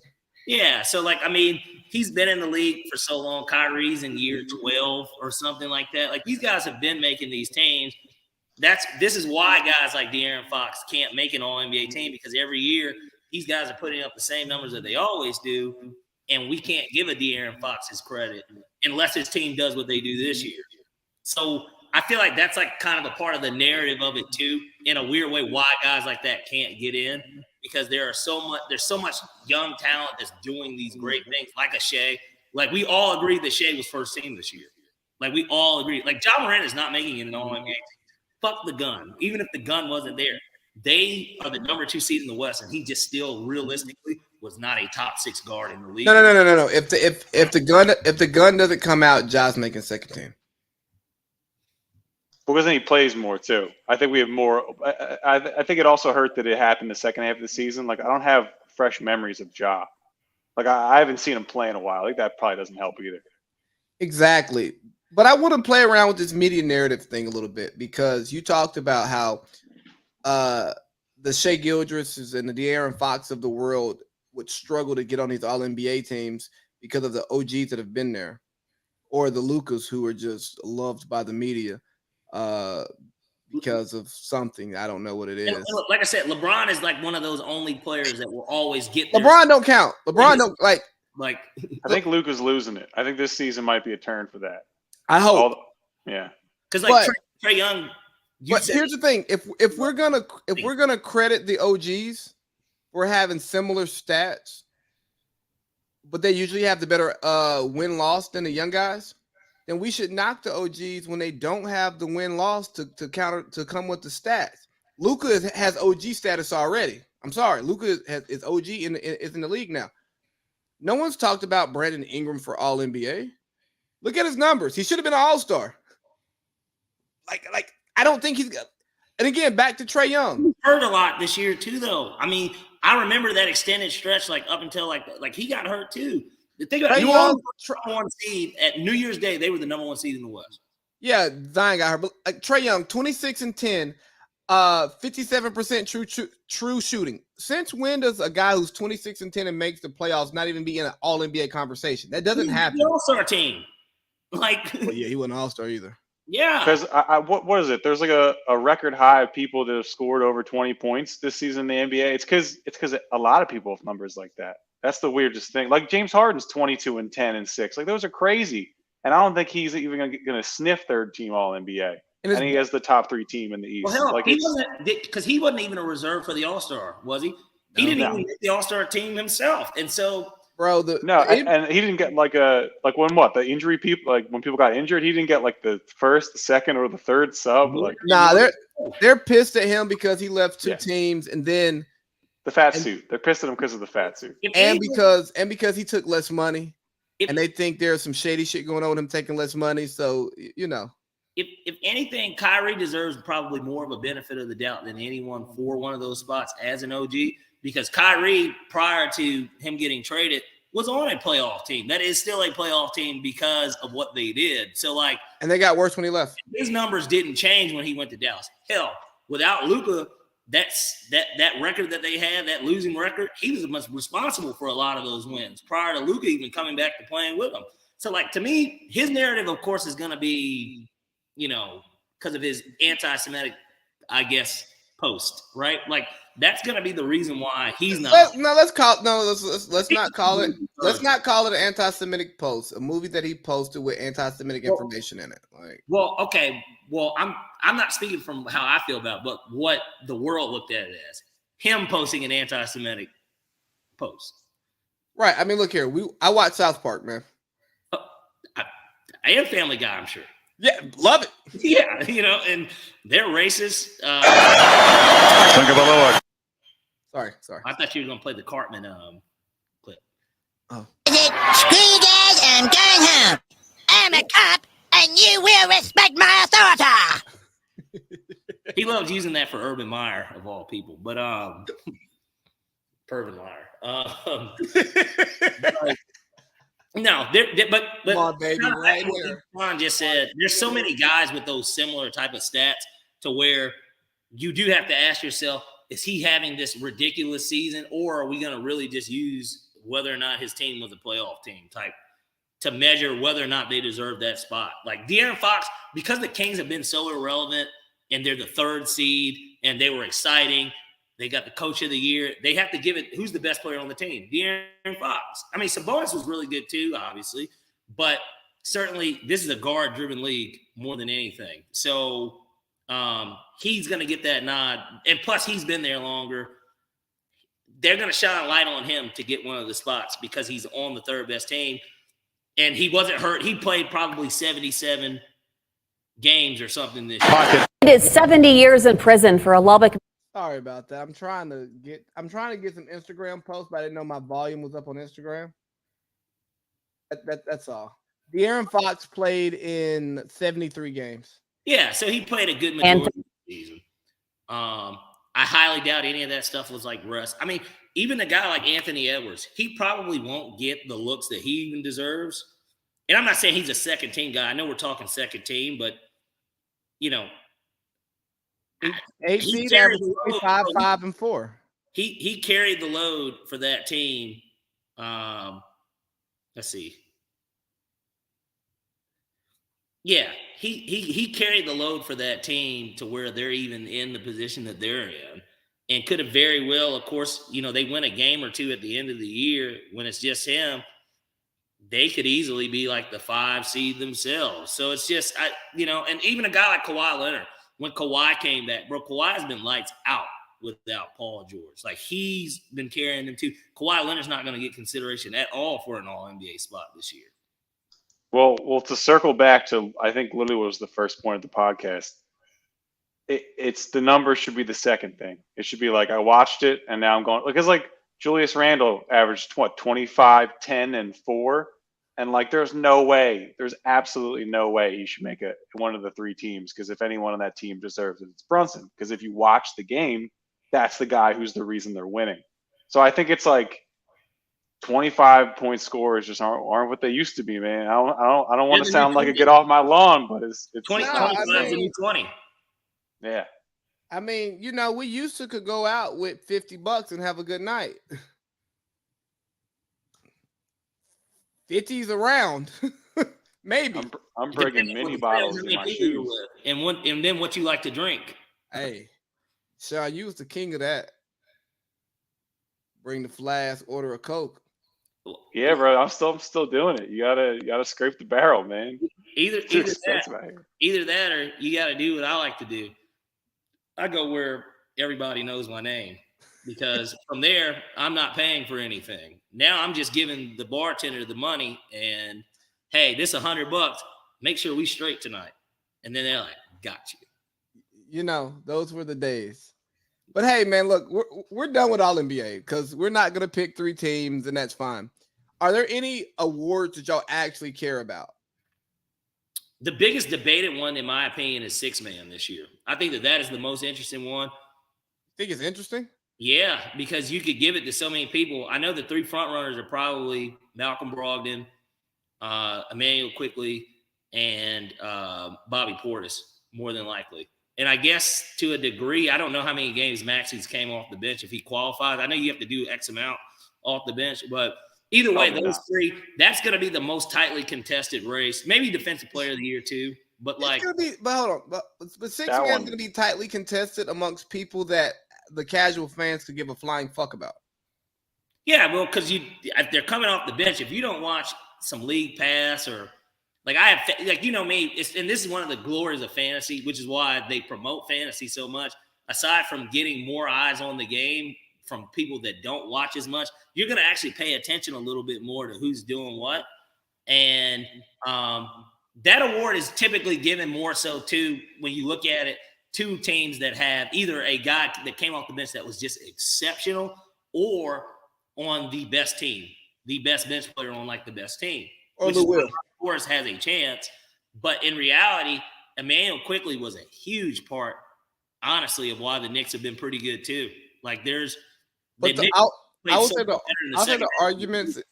argument against Quickley is his best. If you break down his starts versus his bench games, his numbers come from his starts. He was a really good starter. Versus him coming off the bench. DPOI, I feel like off the top of the dome, you say Jaren Jackson Jr., but he fouls out way too much. And he has bad fouls. Him and Cat are some of the worst fouling NBA players I've ever watched. And Cat's the worst. I think Cat's because you don't even think Cat's waiting for the ball. But continue. Like Cat'll have 2 fouls in the first quarter, and Finch would be like, I'm good. And then he'll get ripped and then try to do the reach behind after he got ripped. It's like, bro, you know they're gonna call that, right? Like Cat has dumb fouls, Jaren Jackson has dumb fouls, but Jaren Jackson actually plays good defense.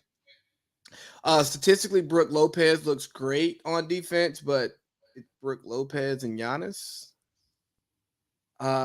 It's easier to play good defense with those guys, especially when Drew's playing guard.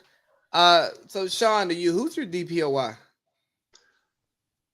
It's tough. This is probably the toughest one. And not that it's maybe less tough than the 6 man, but I think it matters just a hair more. I have to go with Jaren Jackson. I know he fouls out a lot. I just love his game. I love the verticality.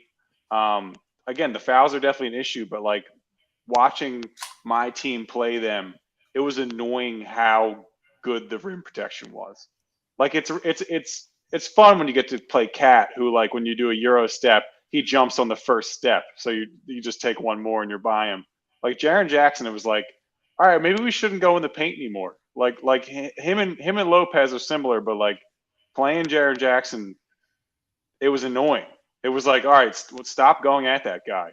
And when someone sticks off the screen to me, I have to pick him. But he's been more durable. I know that like he may not play as many minutes because of the fouls, but like at least he stayed on the court a little longer this year.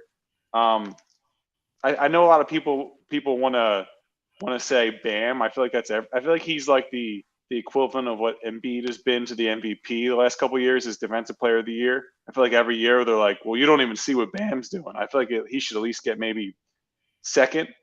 But when it comes down to it, playing defense is really easy when Antetokounmpo and Drew are in your team. So I think that for that reason alone, it should go to Jaren Jackson. Because as much as your boy, your least favorite player, who's the shooting guard from Memphis?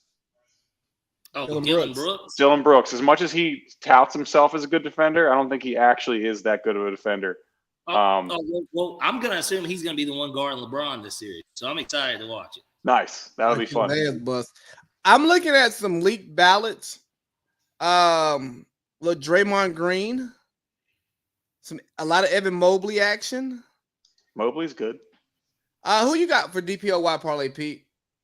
I want to close out awards shortly and get to some NBA T before we talk playoffs. I kind of look at it this way. You know, I know it's not fair maybe to take it from the best defensive team. I know that Memphis is considered one of the best defensive teams in the league. The Bucks had the best record in the league. They've got what some may think is going to be 3 players on that first team, which if that is the case, that would mean that Brook Lopez is the defensive player of the year. And he was another guy that was, like I said, I don't want to just continue to look at it analytically. I mean, I've watched enough of their games. They play on TV enough. And, you know, obviously I bet on this stuff. So I kind of get to see it too, like just watching the games. Like I'll watch just because everything matters when you're betting on it. Like every possession, like you really do pay attention a little bit more. I like Brook Lopez, man. I thought that he was exceptional this year. I know Jaren Jackson, I think, led the league in blocks. So they're both rim protectors. And Jaren Jackson's a little bit more versatile because I feel like he will guard somebody. And Brook Lopez steps out there too. Shit, because offensively he steps out there. So, like, it's going to be a tough one, but it's definitely out of those two. But I would lean towards Brook just because that's the better team. And, you know, I think that they were the better defensive team in general. He's the anchor. All right, fair enough. We're going to take a break from some of this, and we're going to talk some fun NBA stuff. Zion recently. Physically, I'm fine now. It's just a matter when I feel like Zion. I understand the magnitude of these games coming up. I don't want to be out there hesitating or doing something that may affect my team in a bad way. When I read this, I think about 2 Philly first overall picks. I think about Markelle Fultz and Ben Simmons, where when that injury happens that you lose confidence in yourself and what you've done the majority of your life, and now you're second guessing walking and chewing gum. And I've heard like the cover up for Zion. He was saying this, he was saying that. Oh, you can't go out there and say that. No, all I heard was Zion has the yips. And it's really unfortunate, but I think Zion has the yips because he's probably never truly been hurt before. And with that muscle injury being something so normal, like, hold on, my hamstring hurts a little bit. Oh, this shit still hurts. Oh no, this still hurts. I can't. It's not working anymore. I just think he has the Markelle Fultz and the Ben Simmons, and we can ha about his body weight, but you tie it to some stuff that Giannis said about thinking about walking away in like 2020. These guys listen to outside noise too much. Adam Silver's talked about it, how the social media influence affects the league, but now we're seeing more and more star players talk about this, and we're seeing how it's affecting the product on the court. Where does that leave you, starting with Sean? Because you are Mr. Yips, Philly. Yeah, that was not fun to watch, especially now that Markelle Fultz is a good NBA player. I'd more say it more resembles James Harden for the last 2 years than Markelle Fultz, or God forbid I even mention the other player's name. Because a hamstring is one of those things that it's a workload injury. It's a stress injury. It's something that if you work out, you can continue to aggravate it, and that rest is the only thing that's going to make it better. Does that mean that it's an excuse for Zion to just sit on his ass and eat beignets and not keep himself in shape? No, that there's so many different ways you can keep yourself in shape, whether it's diet or, Peloton, but you don't actually have to run anywhere or do an actual basketball workout. But this is more of just I think it's like the Charles Barkley lesson, where like it's going to take this guy a couple of years to realize that like what an NBA diet looks like, how do you take care of your body in the NBA. I didn't see the yips. I just thought it was like when you rest for your hamstring, Zion's one of those guys who gets out of shape fast.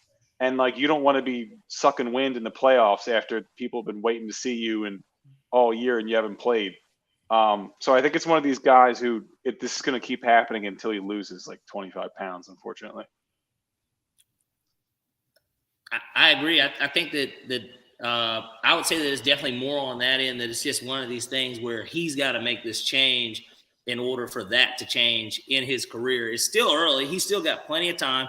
And even better, one of the better things that at least he can, on the positive side, how he can look at it, he got paid already. So, like, now you don't have to worry about, like, fuck, like, I need to make money. And who knows? Maybe that could be a bad thing. I think it's a good thing because he has already gotten paid. But it's like, bro, when you're on the court, you're a force. Like, you were an all-star starter this year. And I know the all-star game is the all-star game, but, like, you were an all-star starter this year. Like, your numbers were amazing. You were a starter last season when you played the most games that you had played so far in your NBA career. He played, like, what, 60? He played a lot of games that one year. And now he wasn't a starter. I think he was like the runner. Like, you know, he replaced somebody, but he still ended up starting in that game. And, like, bro, this is a dude that's averaging, like, 26, like, 8 and 5. Like he can be a tank. Like, he can be this dude. Oh, yeah, he is a tank now. Yeah, and certainly if he can become develops any type of a jump shot, like, bro, you can really do work. Like, and so I think that it is going to be one of those things where he's got to dedicate himself to being in the best shape that he can be and taking it, you know, and maybe because that force is something that's been a part of his game. I'm sure that he's been bullying kids, like, for forever. Like, there's that one clip of him in high school with the kid that's guarding him. He's, like, pointing at him in high school. Like, he's been able to kind of do that for forever.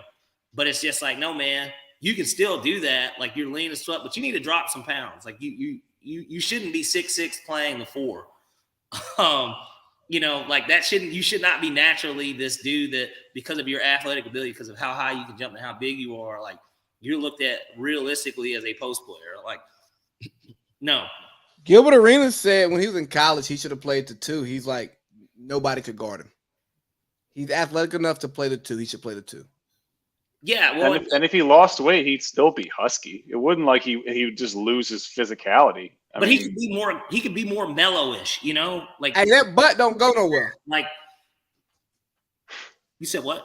That butt don't go nowhere. You know the women who when they skinny, they slim thick, and when they big as hell, they still got ass. That ass and hips don't go nowhere when your weight fluctuate. See, do you hate him or like him? Because now I don't know what direction we go in with you. You know, you got Grant Williams and you got Kyle Lowry. Those are some big asses. Then when we talk about Chet Holmgren and Victor Wembanyama, you're doing this. So what are your thoughts on him, Lee? You know, if I'm David Griffin, he's not on the block.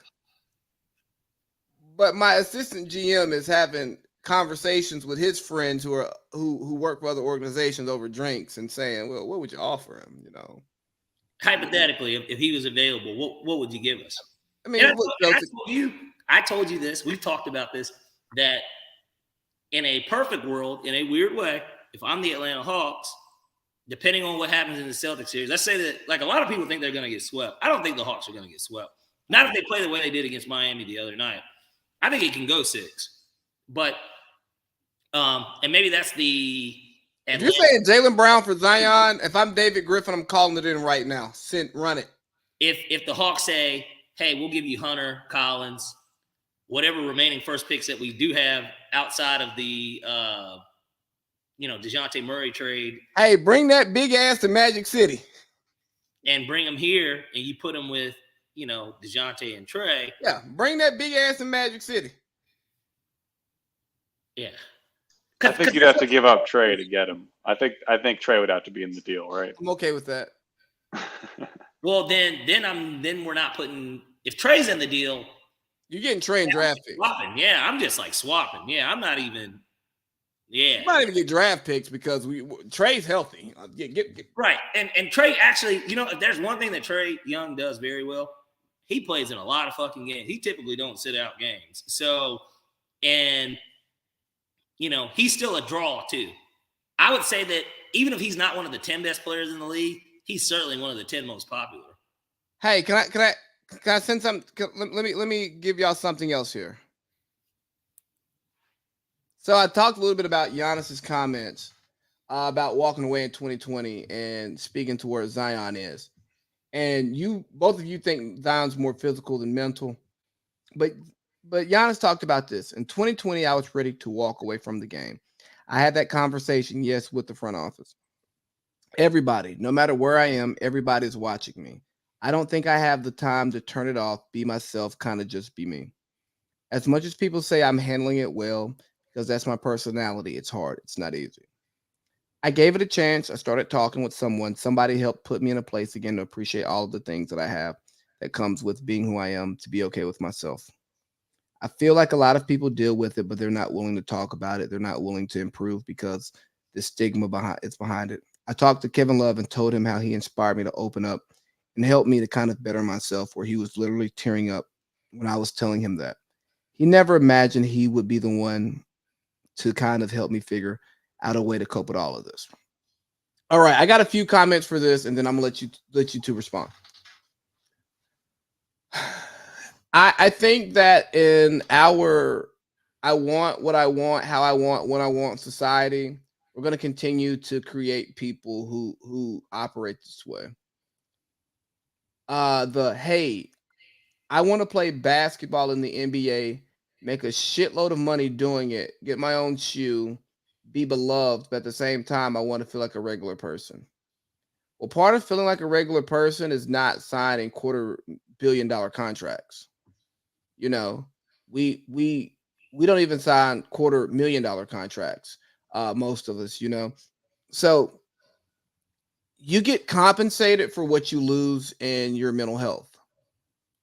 Just like jobs that are super risky, you go work on an oil rig in Texas, you get compensated handsomely for that. So when you come and you say, "Hey, you're the Little Mermaid and you want to be part of that world," here's what you do. Give some of that money back. Oh, you know what, dog? You're 6'11". You're 7 feet tall. You're gonna stick out in every room that you come into, and you're a top 1-2% athlete walking the face of this earth. Professional sports is what your body is geared for. So if you want to get the most out of your life, this is probably the direction that you have to go. And guess what? It works out that you get paid a shitload of money for doing it, and you're damn good at it. Now, I'm saying all of this to say, not to dismiss anything that Giannis is going through. And I'm great that Kevin Love, DeMar DeRozan put out what they're going through to the world. So other NBA players, macho men, alpha males could reach out to those guys or just reach out to whoever they needed to get the help that they need. And we see it with Michael Jordan. Michael Jordan has a very small group. He couldn't do much because he's so famous. But what I ask for those people in these situations, especially the basketball players, because they stick out, is what's your alternative? There is a yin that comes with every yang. There's a good that comes with every bad. Yes, you can go work minimum wage at Name That Place, and guess what? Instead of a shoe being named after you, you're only getting one pair of shoes per year. You know what I mean? Like you're stocking that shoe that could be your shoe. No, you're stocking it, not it being sent to you. So what's important to you? And I know I come off as insensitive, but I really get tired of rich people, especially rich people who came from nothing, who have afforded themselves, their families, generational wealth, opportunities beyond the eyes can see. First name relationship with billionaires, will eventually be a billionaire, and the doors that opens, and you want to talk to me about, hey man, I don't know if I'm cut for this. Well, fucking walk away. Fucking walk away. I know Diddy said more money, more problems, and I believe that. And I believe that we all should probably have a good therapist on standby because we got problems that we don't know how to deal with and cope with.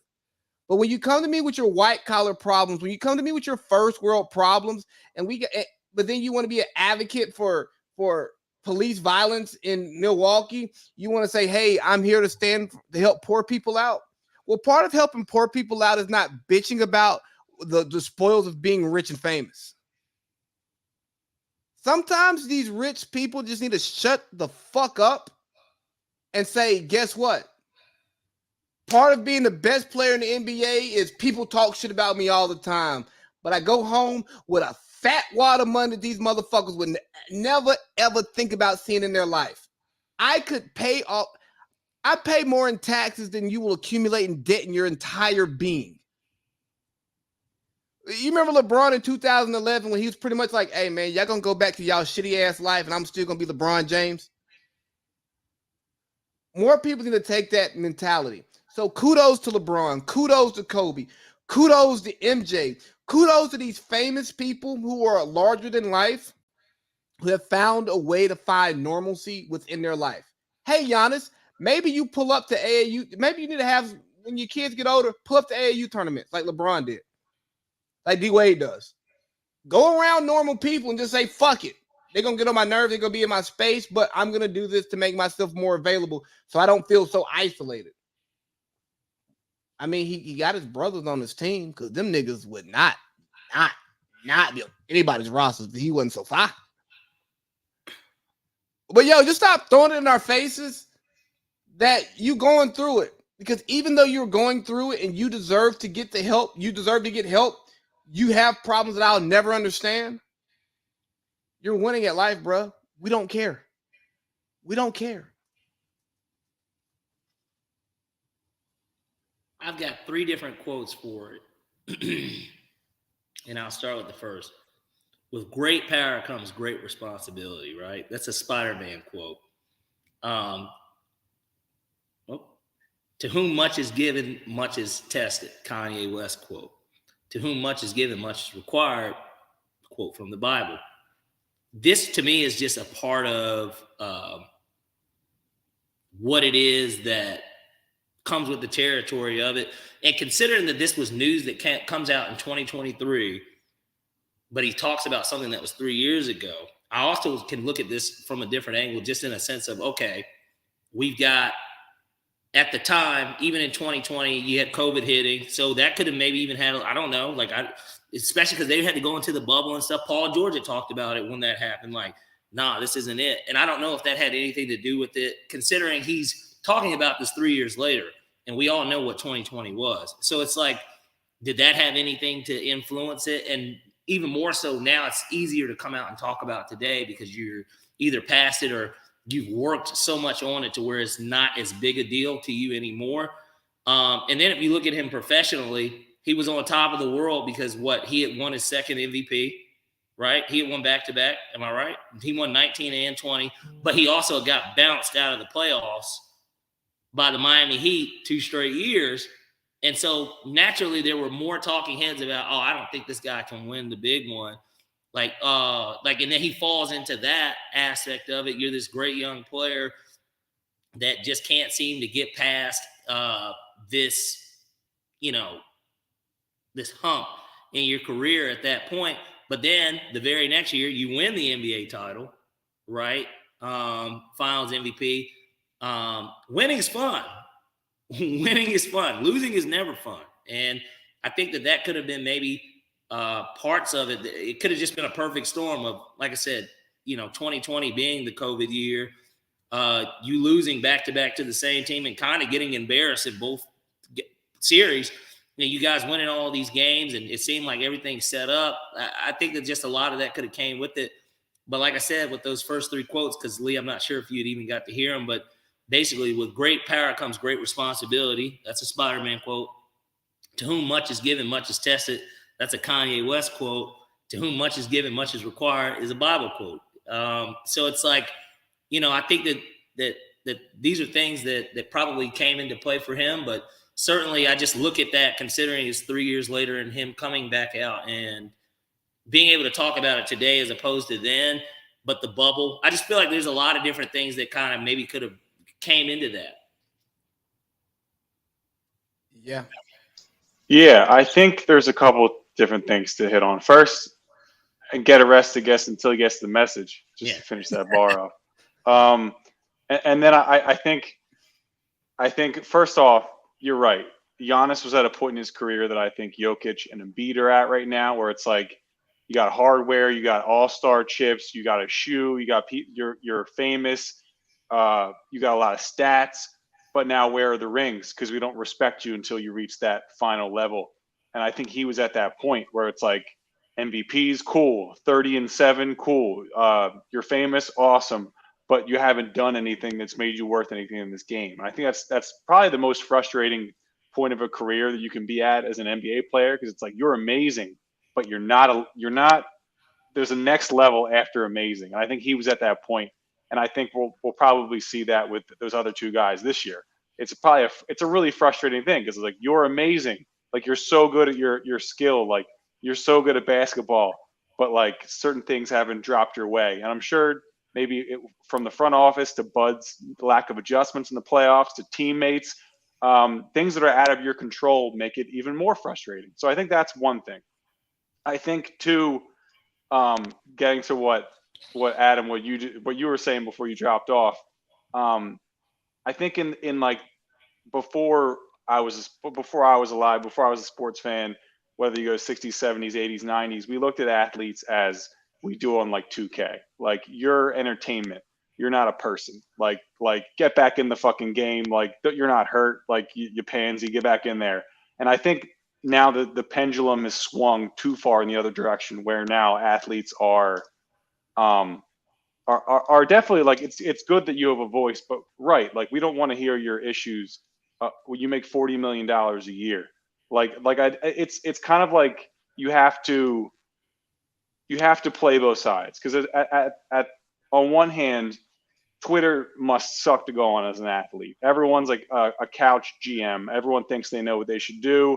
You miss 2 free throws, you're going to hear about it online. Opposing fans screaming terrible things at you. The pressure of being on TV every night, whether it's performing or just having a fresh leg walking to the game. Like, there's pressure on everything you do. Not being able to walk the streets normally, that all stinks. But then at the same time, you have all the money and the resources to kind of compensate for that. So, like, it basically, like you said, is trading your mental health for a fortune and generational wealth.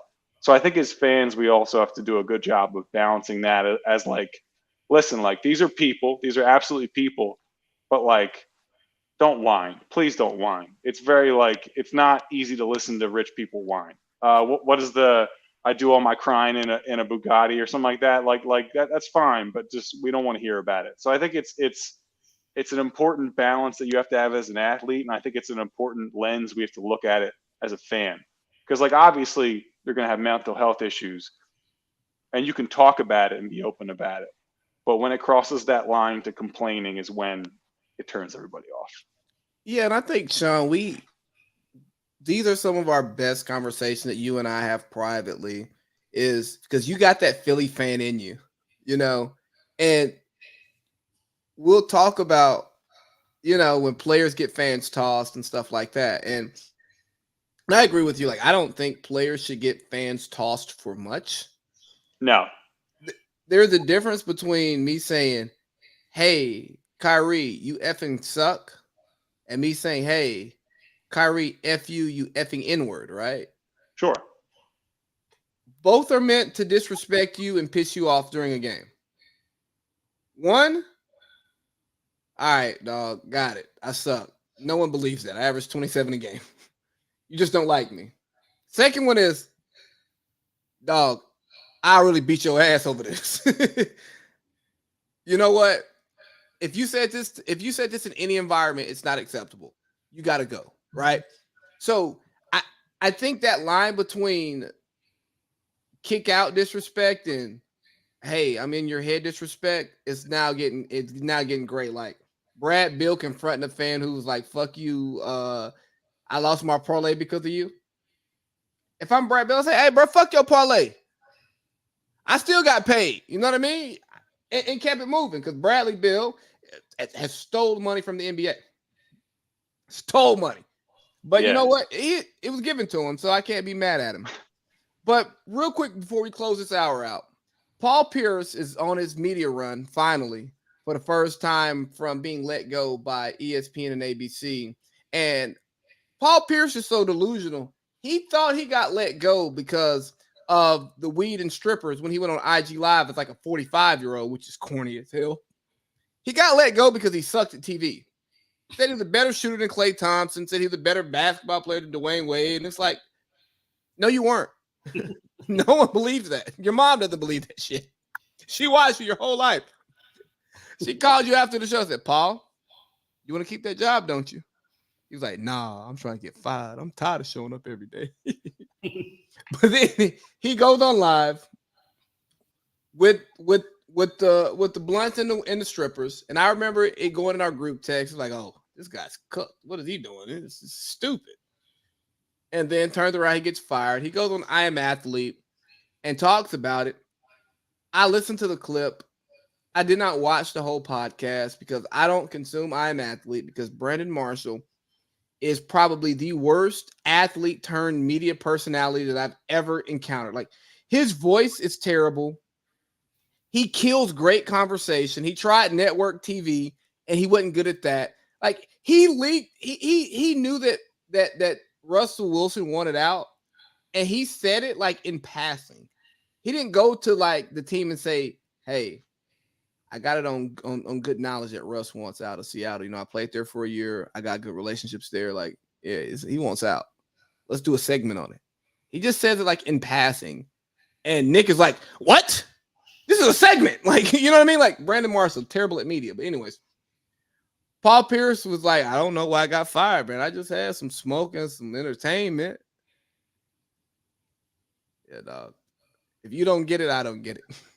Parlay Pete, give me your thoughts on Paul Pierce, the analyst, with his short twist and his dirty look and his millions. And then we're going to let Sean close it out because Sean has a Paul Pierce story for us. You know, I knew it was crazy when he was wearing, I think it was during the NBA Finals last year, and he was wearing like a sweatshirt and like a Letterman jacket. I don't know if you remember this. Yeah, I remember that Celtics Letterman he had on. But basically, you know, everybody starts looking up the temperature in Boston. And you're like, man, it's like 83 degrees. It's fucking June. And he's wearing that, and then it's just like, oh, okay. No, he's a little fucked up. That's okay, though. Like, you know, all of us may have a little fucked up in us. I don't know if I'd be wearing 2-3 layers of clothing to the NBA Finals just because I played there and I like my jacket that much. But no, I think that a guy like Paul Pierce, I grew up a fan personally. Obviously, with his last name being Pierce, I used to wear the number 34, my name being Pierce. It had its correlation there a little bit, but I just did like his game. Even as a Lakers fan, I liked Paul Pierce. I thought him and Ray Allen and Kobe, those were my three guys that I just loved watching growing up. And Gilbert Arenas, too. I love Gilbert Arenas' story so much. His Zero commercial was like one of my favorites. Like, it was that was an inspiration to me. But nonetheless, Paul Pierce. Look, if I worked for arguably, will we say that Disney is one of the biggest, certainly it's the biggest media company in the world? Can we agree with that? Or if it's not the biggest, it is one of the three biggest. Like, yeah. That. One of the biggest companies in the world, you're on one of the biggest social medias in the world, and you're already a relatively famous person. And you're promoting like smoking weed, which I'm sure that maybe they don't do it. They probably drug test. Like hell no, they don't drug test. Normal people probably get drug tested that work there before they can get started. Like, just that probably is a part of like second biggest media company in the world. So we're talking second biggest media company in the world. You're, smoking blunts. You're talking shit. You got entertainment at the house, which is fine. Like, there's nothing wrong with having entertainment. But why are you broadcasting this to the world? I don't. At 45, bro, you too old for that. Yeah, I think that he made a mistake. And, yeah, obviously we already talked about him as a broadcaster and how historically bad he was. I mean, he even started having worse takes than Chuck. And Chuck's got I tell you what, no, predictions. Let me not say takes, because Charles Barkley actually has good takes sometimes, but like his predictions in terms of like, everybody used to just like, oh, well, Chuck's picking them. I was like, right against them, even though he just had one against the Hawks. to the other night. His guarantees. His Yeah, guarantees are terrible. He's like Hawks say. He's like I bet $1 billion. Well, real quick on Chuck is Chuck has a basketball philosophy that you can follow, and that's where his takes come from. So if you understand his philosophy, there's philosophy behind this. I can disagree with it, but this is coming from something. Right, and I guess I mean more so to his picks for games. I know. I just want to clear that up because I'm a Chuck fan. I even go back to Paul Pierce when he was like, this series over. He's like, it's over. And it was Boston and Milwaukee with Kyrie, and I think they were up. They won the game 1, and then they proceeded to lose 4 in a row. And it was just like, but he was just like, he's like, series is over. Like, but he was so confident in it. It was over. It was right. right. Now I feel like we're on freezing cold takes. He's like, for what it's worth, the series was over. He just didn't pick the right team. But yeah, he wasn't a very good analyst, and no reason Jalen Rose should come in and talk circles around you. Like Jalen Rose to me isn't one of the best people either in it. But Jalen Rose is a cultural icon. Yeah, they did first Jalen. They did something as a statistic on because of the Fab Five, the name Jalen, and how like it became a much more popular name prior. Look here, post him being there, but like I don't necessarily like this young boy direction that Jalen Rose has gone in recent years. Well, and then he married Molly Querim. Well, can a lineup be too crispy? I think that's my question with Jalen Rose. Yes, absolutely. That shit looks fake. Yeah, but you can tell like Jalen Rose is just he cool as hell. Y'all call him the Ohio State Buckeyes, but we call him the Fuck Eyes. And he was on BMF. I'm sure he had a relationship with Big Meech back in the day. He had to. He was that guy in Detroit back then. Like, come on now. But like Jalen Rose is just a cool nigga, dog. Like, well, my favorite Jalen Rose thing will always be the unreleased episode of, I guess, the Curb Your Enthusiasm that he was kind of gonna have, and just him addressing Kobe and them asking Kobe how many hours he won. He said 81, and just looking at him with this dead stare, like, oh boy. But Sean, you had an experience with Paul Pierce. Did some work with him, right? Yeah. Real quick, just some background. I'm pretty sure him and KG were all in that house together because they got divorced around the same time. So it's just like, all right, let's rent a house and be single for the first time with your boys. So that's you're saying you think, but I had a friend who may have been tied to some media that Paul Pierce and Big Baby Davis and KG were trying to do at that time. And that friend told me that the three of those had pretty much bought them a really nice bachelor pad in LA, and they were kind of just running roughshod with their millions. Yep. Yeah. One of my friends told me that. One of my friends, sources I won't reveal. Yeah. Yeah. That's unrelated. I guess so. The experience is actually more with Steven Jackson. I got a chance to interview Captain Jack, Matt Barnes, and Paul Pierce. I had like 8 to 12 minutes with them. And so I'm going into it. And so usually what the deal is you get dropped into these Zooms, and it's just all of a sudden it's you and whoever you're interviewing. And usually it's just one person. It's a lot easier to like make small talk and kind of warm them up. When it's 3 people, it's a lot more difficult because you have to kind of like, I don't know, you used to like, oh, you first. It's kind of like a weird space you're in. And then also it's like 2 p.m. I know they've been doing these Zoom calls all day, like just talking to nobodies, and which I am as well. And they're probably just burnt out at this point. So sure enough, I got dropped into this Zoom, and they all have this look on their face, like just burned out. Been talking on Zooms to people for hours, and I'm like, all right, let's figure this out. And in the moment, I'm like, oh wait, what do I call Steven Jackson? Because I've never heard this man been called Steve or Steven in my entire life. He's either Captain Jack or Jack, but I don't want to be his best friend. I don't want to just come in there throwing nicknames around like I know this man. So I'm like, hey, Steven, I don't want to be your best friend or anything. And that came off weird as hell. That came off better in my head. But I was like, I don't want to be your best friend or anything. And in my head, I'm like, well, that was weird. And I was like, but like, what should I call you? Like I like Jack, like Captain Jack or whatever. And he was, and credit to him, he played it off real casual and was like, oh, call me Stack. And I was just like, all right, cool. And in my head, I'm like, what a terrible way to start an interview. but so it actually went smoothly after that. But Paul Pierce was just chilling the whole, like, just, like, instead of sitting, it was just like, he was like this the whole time. And like every once in a while would like look up and say something. And his two best responses were, I asked him if anybody on the call, meaning Matt Barnes or Steven Jackson, had like locked him up. And he was like, one time Matt bumped me. And I was like, oh shit. And that was the answer. And then I kind of forgot he was on the NBA All 75 team. Like, that's actually like crazy to think, like, he really was that good. So his answer about being in that ceremony was cool, but it was like, wow, like we know Paul Pierce for this stuff now, these ridiculous takes and like that video, but like this man really is one of the 75 best basketball players to exist. And so that was cool.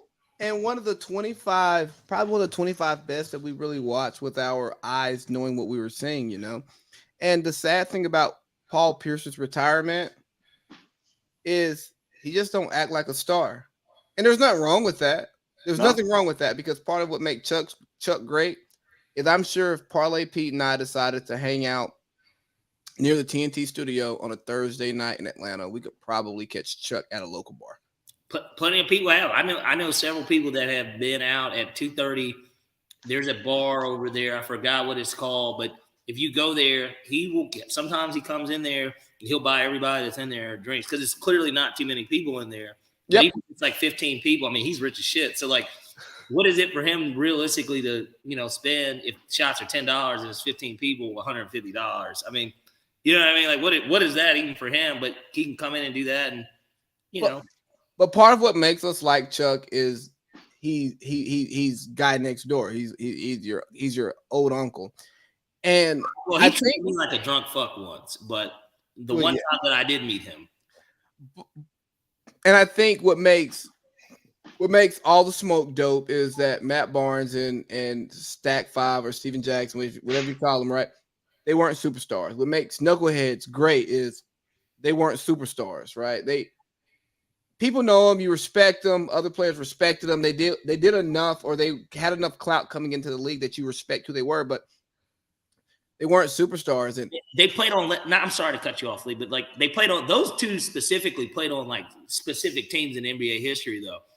Matt Barnes obviously was running the 5 on that Warriors team, the Believe Warriors. So yeah, that plus he played with the Lakers. He played with Kobe. He was the replacement for Ron Artest. Damn that. He was this right here. That too. Well, right. He's got that moment in the NBA Finals against him, but he replaced Ron Artest kind of. Yeah. That was he. And they're both known for something other than basketball. Stack more for the Mouse of the Palace, and Matt Barnes more for driving an hour and a half to beat the hell out of Derek Fisher. So. Yeah. Right. And then we know the Knuckleheads for being the young, fun Clippers, where if we were old enough to afford League Pass, we'd probably watch them on League Pass. No, they're going to lose, but they're out there having fun.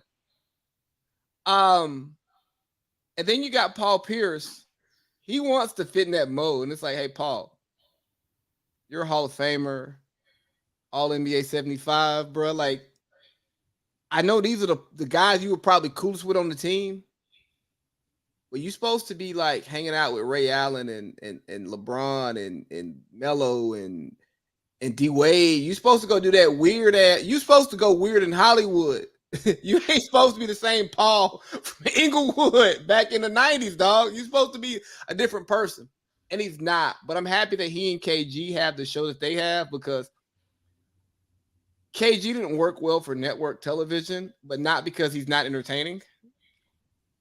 He's just not network TV. Did you? Yeah, there's like that clip of him. I forgot what word it was he was trying to sound out. It's like ridiculous. Yeah, it was just like what did you just say? Like, but he go to college, right? Yeah, but I don't know. The podcast Showtime space is where KG and Paul Pierce need to be, because they can be themselves. Because when I saw KG on All the Smoke, that's probably their best interview when he's on there like, nah, mine, fuck that. Hell no, I'll beat your ass. Fuck you. Like when he gets to like actually be himself and not think about being censored, KG is amazing. Better. He's definitely way better. Like as opposed to being Area 21 on TNT. Yeah, and like 2 a.m. I enjoyed that though, the cuss button. I thought that was awesome though, and the word was equivalent. That was what he but he was like, I don't know what the fuck he said. I'm like, he's like, it was like some shit, and he was just like, what? Like, all right, guys, real quick. My goal was not to keep you more than 2 hours, Sean. I apologize. Before I say, hey, Sean, you're on your own time now, and I appreciate you for being here. Finals predictions. All right. I'm gonna go Bucks. Is it ridiculous to go Bucks Warriors? Nah, I just disagree with you. yeah. All right. I just think the Bucks are by far the best and deepest team, and I think they're getting healthy at the right time. I think if Middleton gets a little better on defense, we get a little more spry than he's been, I think they'll be really good. And I mean, Steph is awesome. I don't think anyone could the benefit he got from winning that championship last year. I mean, I can't doubt that man ever again. He's a killer. So you got Bucks Warriors. Who's the winner and how many games? I'd say Bucks over Warriors I'll say 5. Oh, okay. Yeah. I think once it turns, it'll be bad. Because is Draymond guarding Giannis? I don't know. I just don't see it happen. No one. Yeah, I was gonna say I don't have any. That's really good to be guarding him. I mean, that would be theoretically that's who they're gonna throw on him. Yeah. I would think. What you got, Parlay Pete? So I'm with him. I like the Bucks certainly coming out of the East, and then I like Phoenix out of the West. I think we get a rematch, and I think it goes 7. And I'm gonna go Phoenix this time.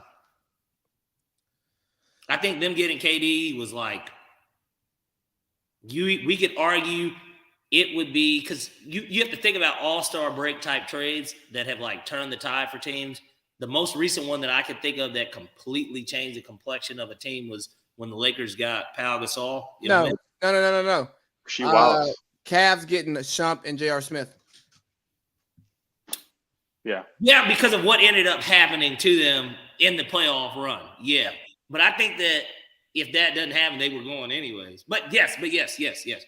But the first one that came to my mind was Powell because like that's what made the Lakers legitimately win the West that year, and then of course the next 2 years.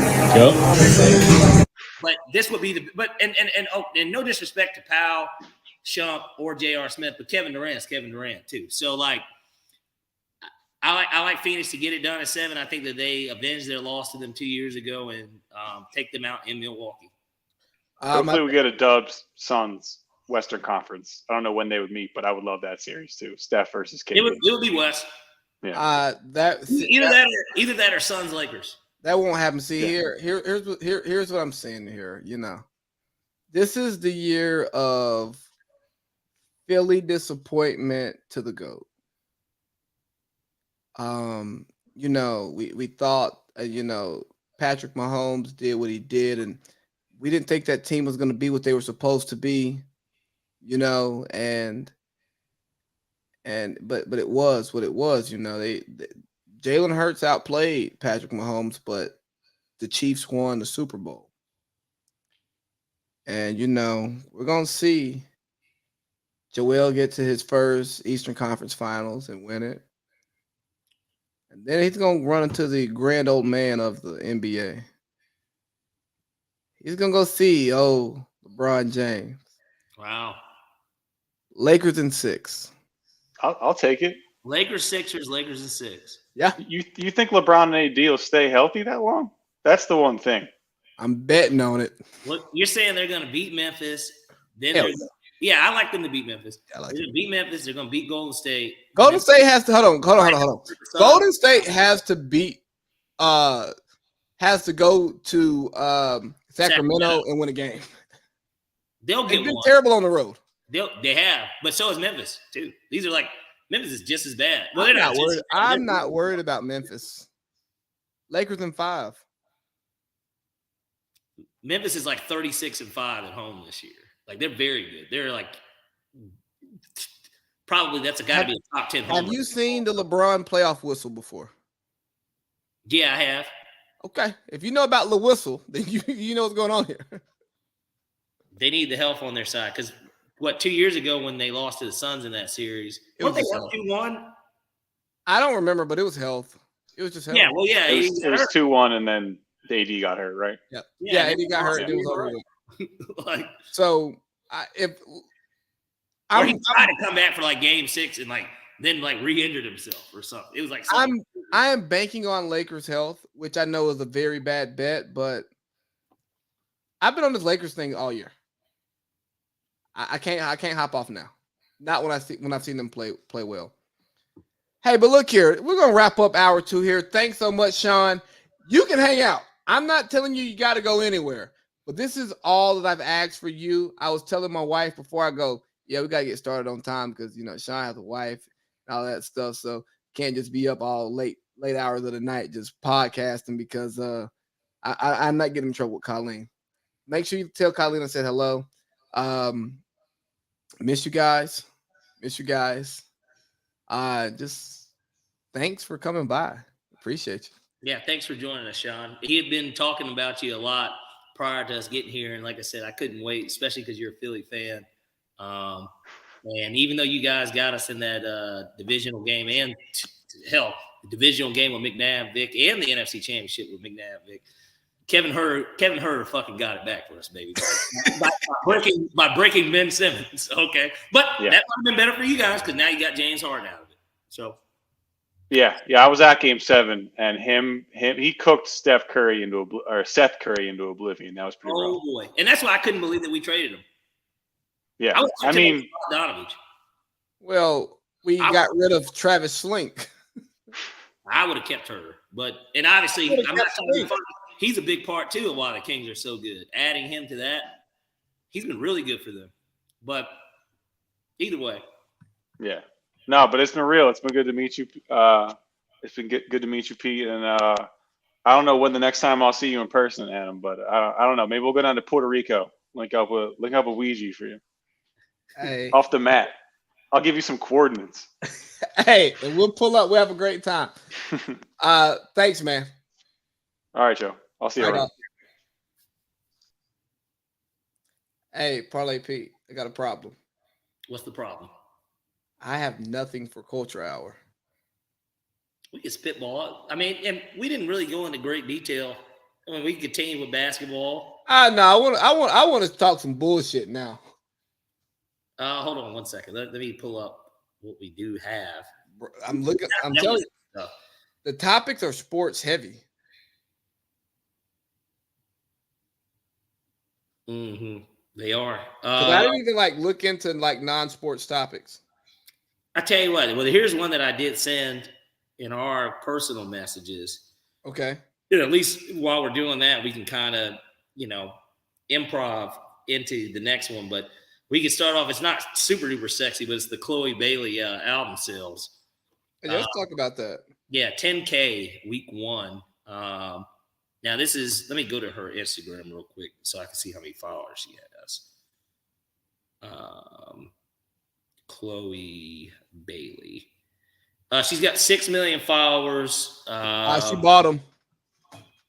Sure. Well, the album sales tell us that because, either that or maybe everybody just sexualizes her and likes her because she's got a fat ass. I don't know, but those are very Sweetie-esque numbers. And we know Sweetie is makes bad music, right? But she actually is a chick that I guess can sing. I don't listen to her, but I guess she can sing. I mean, Beyonce co-signed, right? So she can sing, I'm guessing. Well, Beyonce, here's the thing, right? She comes from Nickelodeon or whatever. And she's from Atlanta too. She's an Atlanta baby. Well, she probably should have tried to make it through the industry through Atlanta and not through Nickelodeon, because Unfortunately, like most kid stars, they don't let you grow up. We didn't let Bow Wow grow up when he tried to make real music. But he still went platinum. You know why? Because the shit was fire. Yeah, that's what I'm saying. Bow Wow, even teenage Bow Wow was like from obviously I'm used to Bow Wow, wow, yippee yo, yippee yay, where are my dogs at? Now he also had the Snoop Dogg cosign too. Like Death Row was co-signing this motherfucker, basically. Well, Death Row gave him to So Def because they're like, hey man, he trying to rap like this. We can't do nothing with that. You know, Jermaine Dupri, that's Chris Cross. He can make the kid friendly stuff. But I think that her celebrity was just bigger than her music. And there's a great number of celebrities who are more famous than they are talented. And that's what she is. Most people are now. And for her, nobody. You remember when Hannah Montana, Miley Cyrus went through her phase where she went from Hannah Montana to Miley Cyrus. And she was doing all that reckless stuff, dyeing her hair, getting tattoos, doing shit. And people like, what is wrong? Working with Mike Will made it. Yeah, but she was like growing up. Or like when Bieber went from baby, baby, baby, to wrecking Lambos with Lil Twist and getting sleeved up. And it's like, bro, what is he doing? Like, nigga, you're tripping. Chloe Bailey has not leaned into I'm gonna be reckless to show that I'm an adult. You know, even Rihanna, she came in under my umbrella, Ella. You know, we thought she was just cute, little pop singer. Yeah, but that was a hit. Yes, we thought she just Umbrella's like her. Would some still say that? I mean, maybe it's not her biggest record, but that's like one of their biggest records. Still. Well, being where you are today, if you heard Umbrella today, that's her. She's just debuting. Would you expect the anti-album? No, exactly. Because she's super duper pop, like at that, like she's strictly pop. Right, but then she grew up and she found her own voice. I think Chloe Bailey is finding her own voice, but unfortunately, she's more popular than she is talented. So ain't nobody listening to that shit. Well, and that was her first album too. I mean, I didn't know that I know that her and her sister had done one as a Chloe, whatever they're called. I don't know, the Bailey, whatever they're called. They had something, but that was her first solo. And 10,000 units though, bro, that's a waste of time. Scary. Yeah, that's scary. You got 6 million followers and you only got, now this is in the day and age of streaming. That was not traditional pure album sales. That was everything combined. So, that sounds like a couple hundred people were listening to your shit. Were you introduced to Chloe Bailey, the singer, or Chloe Bailey, the Instagram? As a person, the Instagram. But overall, the first thing I remember is the one song that her and her sister have, because so many women used to use it on their reels that, but that's her and her sister's song. I met Chloe Bailey on Instagram, so that's where I know her at, and that's where she exists to me. Sorry, like I didn't meet you as a singer, and not to say that you're not a talented singer. But what I saw was the Beyonce people saying that Beyonce's fans should have supported her more. Beyonce should have supported her more. It's not Beyonce's job. Beyonce heard to the album and knew it was mid. She wrote the wave, and then the wave was over, and who cares? Right. And I'm looking at it because I had to go to her Instagram. She's got a movie out too right now. And it's just kind of like, it looks like, who's in this movie? Me and you. I might as well be, right? Praise the movie out now on Peacock. And it's got her, Drewski, Quavo, some other people, Crystal Renee, I don't know who that is, and then Mac Wilds. The name sounds familiar, but I don't know who he is either. But in grants, it's a Peacock exclusive, but ain't nobody watching. It sounds like you're getting quite a bit of pub to a degree, and I don't know. You know, the only news we hear about is how bad the record sales are. Hey, which interesting development while I bring in the Quavo thing. You know, Quavo does his Honcho Day thing, right? At Berkmore, where he went. And it's so funny because I'm looking at it. It's hosted by him, of course, and the guests are Gucci Man, Ronnie 2K, Chad Ochocinco, Taylor Rooks, and then there's 2 Atlanta Falcons listed, and then it says and many more. Who do you think those 2 Atlanta Falcons are? Well, thinking about our roster, we don't have anybody that people really want to meet. Put it this way: who is supposed to probably be the best player on the team is one of them, and then the other one is who is in the most important position. Grady Jarrett and Desmond Ridder. Desmond Ridder and Kyle Pitts. They're not celebrities. These guys shitted on Matt Ryan, and we're not going to get into this, but I had to have my Matt Ryan reference to come in. We are all here to do what Falcons do. Look at that. They would never have invited Matt to do this. And it's funny because if he's a Glacier Boy and all this other stuff, you would think Matty Ice, that's like a perfect thing to kind of bring into it. All that hate, but now everybody's showing this support to Desmond Ridder. I hope he doesn't fall flat on his face. I really hope he proves me wrong. But nonetheless, doing a movie with Quavo and you're not selling records. I'm rooting against Desmond Ridder. Honestly, I'm not gonna root against him, bro. I actually when we come in, when you're here, when we're going to games in September, I want them to win. I want them to win. I just have this expectation and I figure I know what's gonna happen. So I hope he proves me wrong.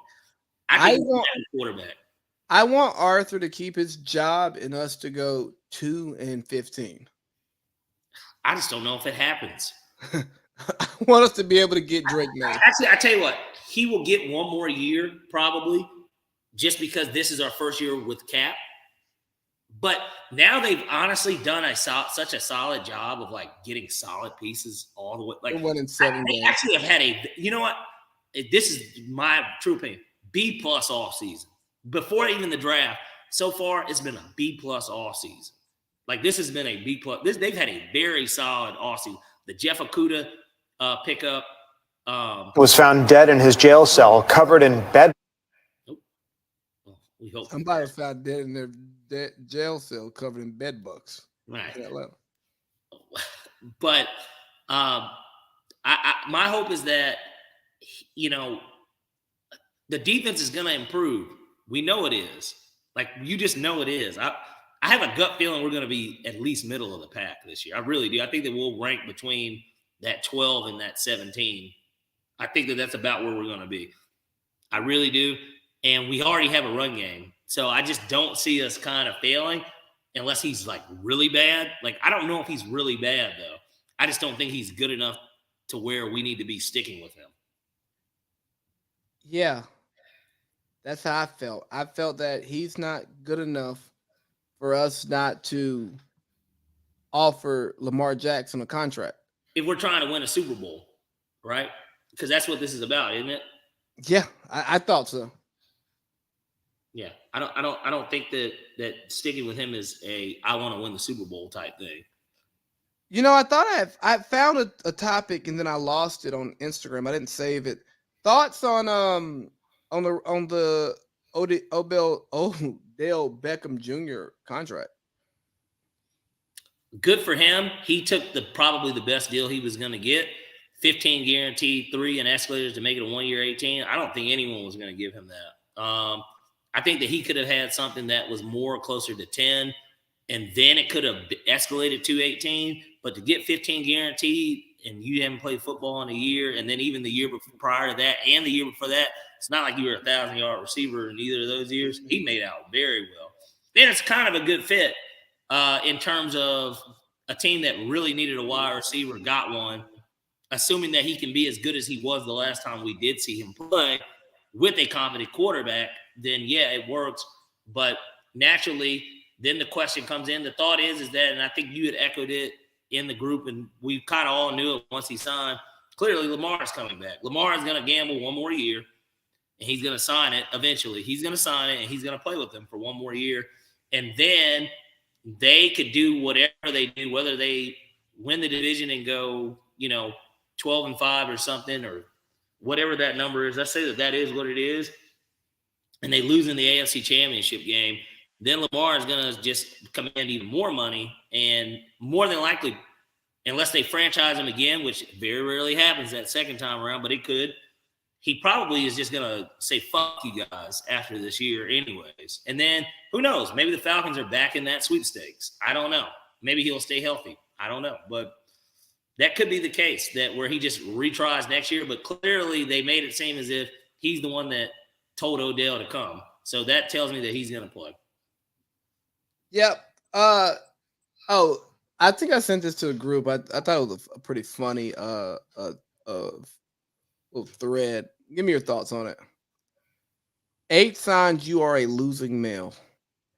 Oh, man. I went through that. You masturbate every day. You let everyone disrespect you. You cannot control your disrespect. You don't work out. You never go outside. Always playing video games. You watch porn. You don't respect parents. You chase girls. Drop a 100 if you reach this last slide.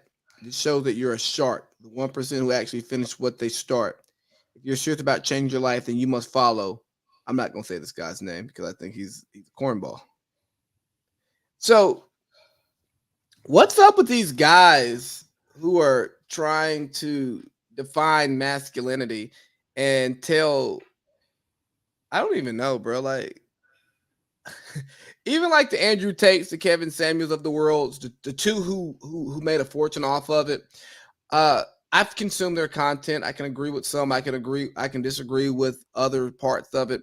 I understand that there isn't a quote unquote attack on masculinity. I'm not saying that attack is unwarranted, because traditional masculinity has caused some issues in our society that need to be addressed. And kind of what we talked about with the NBA mental health conversation. Sometimes we think that pendulum may have swung too far to where it's just like, oh, so hold on, I just can't be a man and be like, damn, she got a fat ass. Well, how do you think she feels about you thinking she has a fat ass? I really wasn't thinking about that. Like, I was just saying her ass is fat. It's like, okay, I'm gonna police your thoughts too. But like, how do you think I feel that she doesn't like that I like that she has a fat ass, huh? I'm not about you. It's her ass that clearly is the fucking this whole conversation revolves around her ass. But it doesn't matter what you think, because it's about her ass, not you. But so my thoughts matter. How she feels about how you feel about her ass. Well, her ass shouldn't be so fat to make me think the way I'm thinking. Or maybe you should just not fucking be looking at her ass. How about that? Well, she shouldn't walk around in short shorts and have it in my face. She can wear whatever she wants, just like you can wear what you want. Nobody questions what you wear, sir. But that's how these conversations end up going in general. We live in such an imperfect society where nobody's going to always be happy, but we all know what we can and cannot do, because Twitter tells us what we can and can't do. I don't want to throw a wrench into it, but anything that's a liberal type of thing, like if you disagree, bro, you're done. You're cooked. You cannot disagree with something. Like, you can't. You cannot fundamentally do that, because then you got the issue. It's not that, damn, this is how I feel, and whether I'm right or wrong, my opinion is my opinion. No, it's no, you're just wrong. Like, there is no, how crazy of a position is it to be in, to where if your lifestyle is a certain way, you cannot be wrong? Is that not kind of what that is?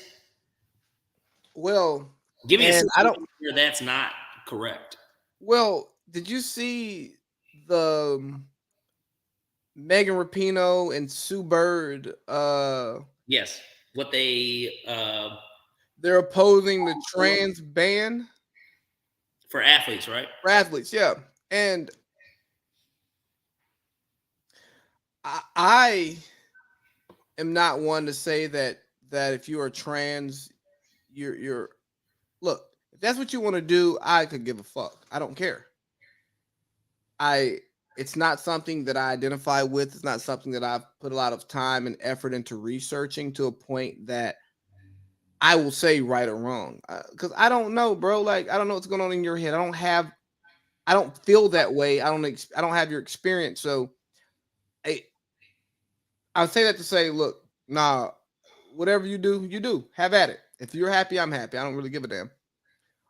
But to have retired athletes say, no, we should allow genetically born men to participate in sports against genetically born women when our entire life has been men's sports and women's sports because of the physical advantages or the physical differences that men and women have.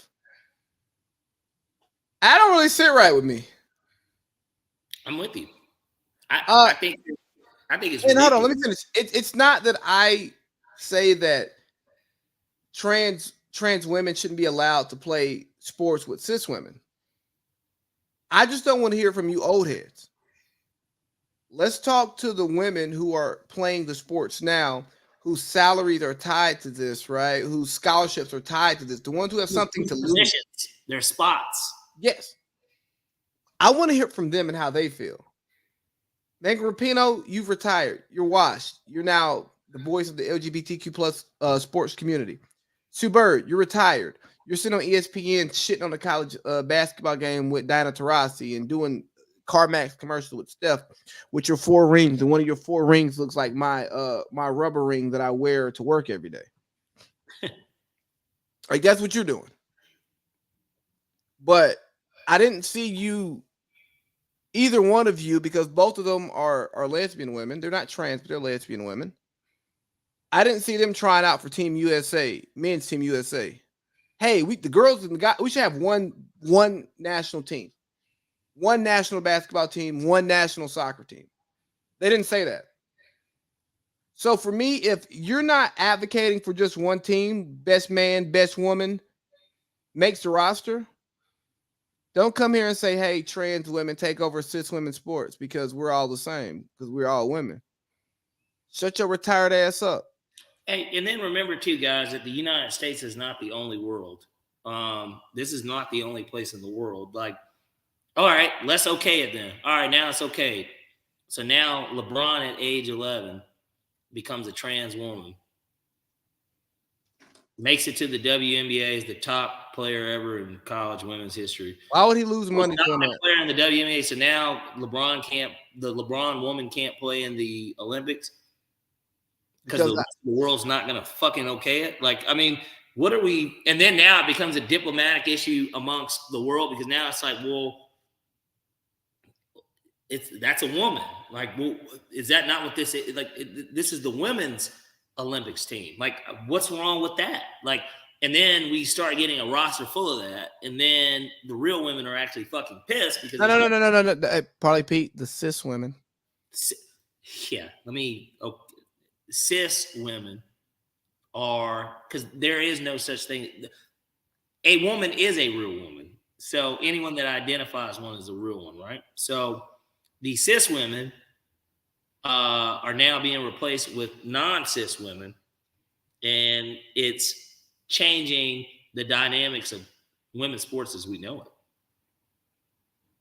And certainly we know that it wouldn't work vice versa in terms of a trans woman or a trans man trying out for basketball, because we know exactly what's going to happen there. So we get cut.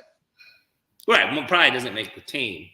So Caitlin Clark can ball, but Caitlin Clark is not competing in the ACC men's division. Like, you know what I mean? Like, Brandon Miller, the kid from Alabama. Yeah. Scoot Henderson will give Caitlin Clark buckets. Yeah. Well, Wembanyama. Yeah. And I know from my end, I know from your end, because we have these conversations privately. It's not an anti-trans conversation. It isn't. We don't really care. And when we say we don't care, I don't want people to think we don't care about trans people. I don't care about the decision that they make. They can make a decision if that's their prerogative. Go, by all means, do it. But bro, if you want to be trans, I'm gonna be honest with you. Most of the decisions that my friends make or people who I don't know make, I could give a flying fuck about because they don't affect me. Right. It ultimately has no effect towards you. I mean, maybe some people will be like, well, that's selfish, right? Like some people can look at it that it's weird, bro. That's how people try and flip conversations to where it's just like, well, you should care about this because this is affecting other people around you, even if you don't directly know somebody that goes through it. You should give a fuck more about it because for the greater good of humanity and people being treated wrong, right? Like people will try and flip it into something like that. Like that happens all the time with this stuff. One of the biggest disagreements my mom and I have is when we start talking about topics, and I go, I don't really care. And she goes, well, you should care. And I go, well, it doesn't affect me. And she goes, yeah, but it affects other people. And I go, yes, it does. But I go, Mom, you don't care. You fake care. You care because society says you're supposed to care about this right now. But guess what?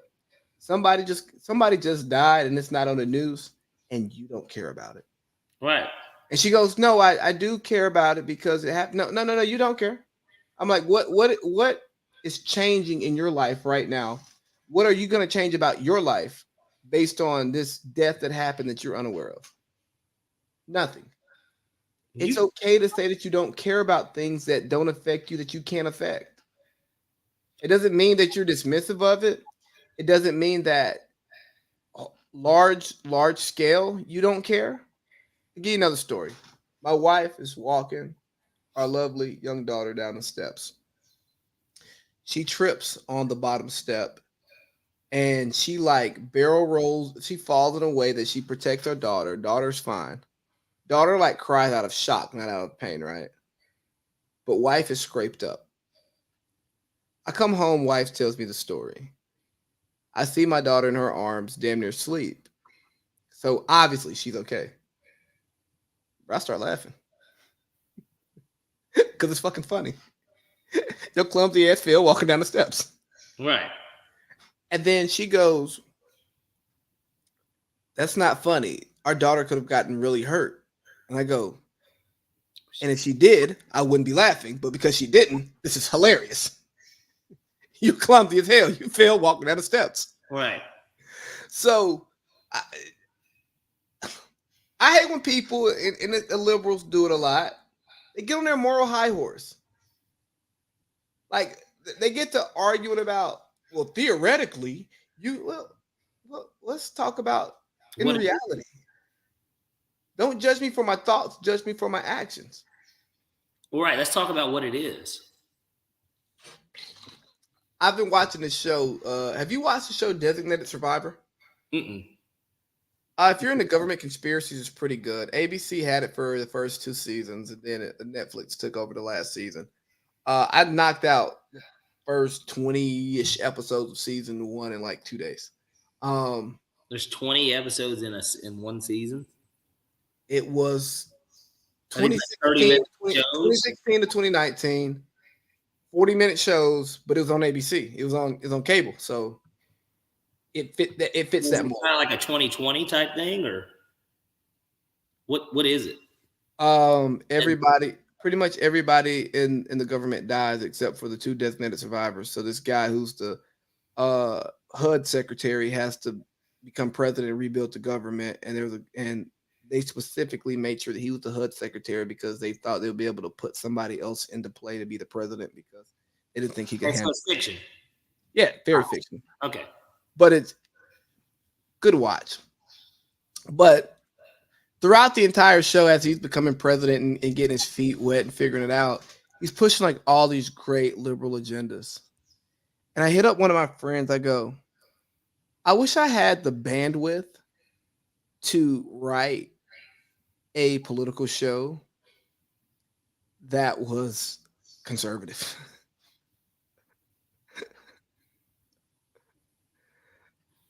Because you think about all these political shows that we watch, they're so ideological and liberal. And I'm not against all liberal values. Like he had like a gun control approach that made a lot of sense. And I go, okay, yeah, increased background checks. Yeah, I can get with that. I don't have a problem with background checks. I just don't tell me I can't buy a gun. And we're good. I'm not trying to ban it altogether. No. You know, I can say I don't understand why someone would need an AR-15, but me not understanding it doesn't mean I don't think you should be allowed to have it if you meet the qualifications of getting one. Well, there's that, and then there's with the people that currently have them, are we going to grandfather them in? How does that work? Do you hunt them down and take it back? Then if you take it back, what do you just give them the face value of what it is? Almost like an insurance adjuster coming in and telling you how much your car is worth. How does that work? I mean, there's so many different layers to that conversation in it, right? But I get what you're saying in general, just in terms of liberal approaches that certainly I think we can all agree on. Because like I told you, I know a lot of people may think that I lean a little bit more conservative. I don't identify with any of it. I think that I just kind of take a look, and I see what not only benefits me, but what do I think in general would be best for everyone. And that's kind of how I make my approach on stuff. Certainly I come first in my family, like things that I know will affect me directly, but like. You're not voting against the business.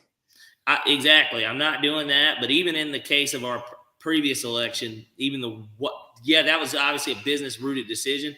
But I think in general, based on what we've seen, that we've got a decision that was made even more so too for what probably was really best for the nation.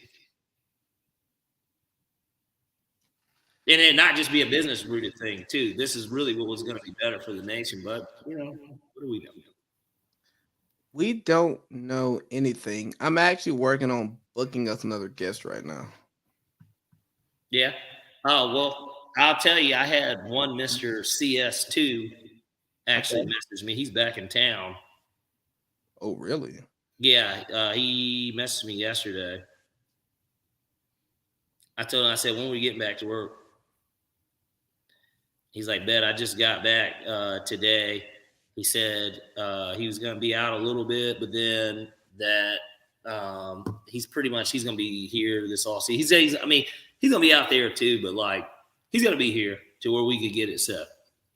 So if we want to set it up to be the live thing, we could do that, but we need to I need to get that set in stone with him for the date of it. That way I know he's here, and then he's good to go. Well, we can do a live one, or if he's doing it like this, and he's here in Georgia himself, like regardless, just getting it set up is the only thing. But he's going to be here a majority of the summer. Outside of when he's out there in the league. Hey, look here, man. I'm with it. I'm definitely with it. Would love to make it happen. Because the whole NBA season has happened. I'd love to get him on at some point during the playoffs too, honestly. I mean, that would be great. His take on. Yeah. Honestly, within the next 2 months, like April, May, before the finals though. Yeah. Or he could be the finals. Yes. I don't know. Like, it just depends. Like, I don't think he's going to any games. Give me a reason to come up north. I look forward to it. It's funny. I mean to ask him this sometimes. I'll be like, bro, who's your league best friend? I know who his mentors are, but I'm like, bro, who's your league best friend? Like, who's like if LeBron, Melo, Wade, and CP3 are the banana, like who? Because I be thinking to myself, I'm like, bro, who do you hang out with in the league? I don't ever really see him hang out with anyone in the league, and so it's like I want to. But these are questions that I'd even ask even on it. Like, it's like, who's your best friend in the league? What did it feel like when they drafted Darius Garland, a guy who plays similar to you and is your size? Yeah. I will be up there. This will be after the wedding, but May 31st, A&B's having a career fair. Is that Memorial Day weekend? It is right after. It's the Wednesday after Memorial Day weekend. Okay. I'll be up there for that because I think that it will be in my best interest as someone who's about to transition careers. Why not go to an A&B career fair and see if I can meet somebody cool who may want to offer me a job? Nothing wrong with that. Big art. But now I just hit up our good friend Kyle to see if she would like to join us to talk about we start talking about liberal shit. And I'm like, you know what? We have a friend who's a flaming lib. You don't mean right now, do you? Hell no. Okay, just in general. All right, cool. No, bro, I gotta finish. It's 10:30. I got homework to do. I mean, for like a full-on show. Yeah, I mean, and she's always been somebody I've wanted to see, sink my teeth into in regards to that type of conversation. It's the truth. It's the truth. I've always. Have y'all really talked politics like that? No, but here's the thing, and but I think that everybody has this preconceived notion of what type of person I am, like from that perspective. And I don't know if they want to base it off of if you've been to my parents' house, you're like, okay, well, he grew up okay. And that he probably feels this type of way. But like, see, my mom I grew up Democrat. I mean, that is what my family was. Like, once I became an adult and I had to make the decisions outside of voting for Obama for his second term, because that was my first ever election I ever voted in. Naturally, I was going to vote Obama. That it was going to be tough not to do that, regardless. I mean, I didn't even have realistically, I didn't even have a political side. I just knew who I liked seeing in office, and it was him, and he's black. So, like, yeah, I was going to vote President Obama. You are a lot less conservative than people think you are. Yes, exactly. Everything that I do conservative-wise, there are values that certainly I agree with conservative, but like everything that I do conservative-wise, it's way more on the side of business than it is anything else. Because I know about business laws. I know about that stuff because I have to know about it. Because if I don't, I'll get left in the dust or I'll get fucked tax-wise because I don't pay attention to these loopholes and stuff. Like, I need to know this stuff. Like, no, bro, you're a fiscal conservative, and that makes sense. So sometimes that leads you towards candidates that other people would have an issue with. But what gets me about so much liberal conversation, and I was having a conversation with a friend about this, I think earlier today or maybe yesterday, is I don't want to hear about what you think you would do, or in a perfect world, what's going to happen. Dog, tell me what you're actually gonna do. You know, I hate to quote Kanye for a second time today, but especially because of the hot water he still lives in these days. But I mean, he said it best, and I know I've said it on this podcast. Within the last 3-4 years that we've been doing it, having money isn't everything, but not having it is. And a lot of people don't realize that if you get put in that fucked up position, bro, you are not going to care about any of this stuff, because that's typically the people that don't vote are the people that really don't care because they're in such a fucked up position to where I don't even have enough time to give a fuck about this because I need to get to work on time. I need to figure out how I'm going to get there. I need to figure out how these kids are going to eat this food. I need to figure out how my light bill is going to get paid. I'm so poor, I'm still going to be poor no matter who wins. In such a fucked up position like that. These are the things that those people care about. So it's like, yeah, you can come and talk to me. And that's why if somebody says, yeah, we're going to put a ton of money into middle America with all these farms and stuff, we're going to cut you guys a ton of breaks, because they do get a lot of stuff. Actually, there are a lot of laws that are set up to where if you do it correctly, if you're educated enough, this guy, Julian just called me. Oh, yeah, he's in Atlanta tonight. Yeah, I know. And then he just sent me a text. Interesting. When I move to Cartersville, I will have a farm. Have you had any type of background in it? Enough. We had some cows back in the day. Look here. My farm is going to be about, giving back and having some natural stuff for the house, for the family. I mean, we're going to put a couple of, we're going to have a raised garden in the backyard. Hopefully this summer start working on raising some crops, but we get a goat, maybe get a little heifer. Yeah. Steer out there, But yeah, no, we're gonna have a little livestock out there, And I understand how, bro, Rick Ross ain't got cows because he cares about having fresh meat. He's got them because he's ignorantly rich. And there are great tax breaks for those who have livestock, so you can turn your estate into a farm. He's ignorantly rich. Like, I don't even know if he's wealthy, but like he's ignorantly rich. On a lot of wing stops. And checkers. And niggas like checkers. Niggas like wings. That's what I respect about Rick Ross. Is he said, what do I like to spend my money on? I'm gonna buy into that. Right. Wings and fries, cheeseburgers and hot dogs. Cheap. Well, Yeah, checkers is cheap. Cheap. Well, Wingstop's expensive as fuck because literally Wingstop is up there with Five Guys. You know, that's upscale fast food. and it's weird because they're not on. I've had some damn good Wingstop, and I know that sounds blasphemous in Atlanta because there's just so many Wingstops. But like, I actually, when Wingstop is on point, Wingstop's very good. They got them sugary ass fries. They clearly are putting like sugar on those fries. Hey, they got high end fries. The fries are fantastic, bro. And the wings are good too if they're cooked correctly. And they used to have a flavor when back in Morehouse.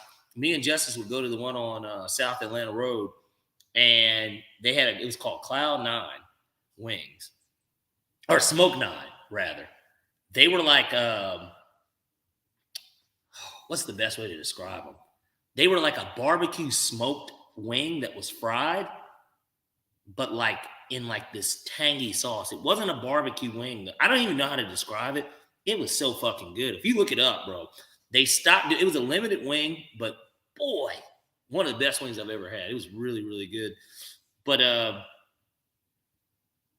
yeah, Ross is smart though. I mean, he's and once you made it to a certain level, bro, you can start getting in with people that just know the tricks in the trade of everything.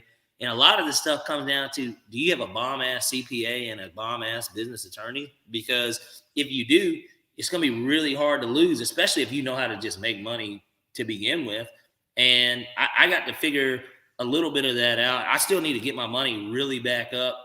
But like I told you, Cloud 9, speaking of, because I said Smoke 9 Wings, Cloud 9, the smoke shop that's here, it's here in Florida. I know the owner, because I met him at the Falcons game, and his wife is a business attorney. And even in our brief conversation there, we went to, where did we go? Catch out there in Hollywood. Mm-hmm. And I went with them and got Moju here for sushi because they're just cool. I just like hanging out. They like hanging out with me. It's cool or whatever. Falcons fans too. So like very easy for us to just kind of get along. But even just the brief conversation that we have about that stuff, you know, there's like little tax stuff that I didn't even know about. I was like, are you serious that I could have been making money off of this for all this time? And I'm like, is there a statute of limitations on this? Like, can I go back and like change it? Because I can say that like X amount of felons have worked for me and I get a tax break off that. I make money off of hiring felons. Like a lot of people probably don't know that you can hire felons. And if you hire felons, that there's a tax break for hiring felons, that you get a kickback. Wow.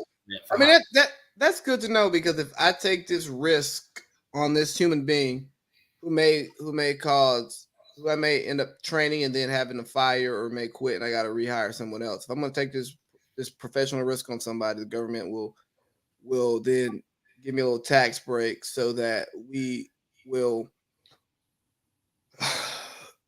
incentivize companies to hire felons. And that's just a small thing, though. Like, yeah. You know, and in some cases, I guess it just depends. Like what your contract says. Like with some of the people that I work with, they won't allow us to hire felons because they ultimately want to hire who we hire.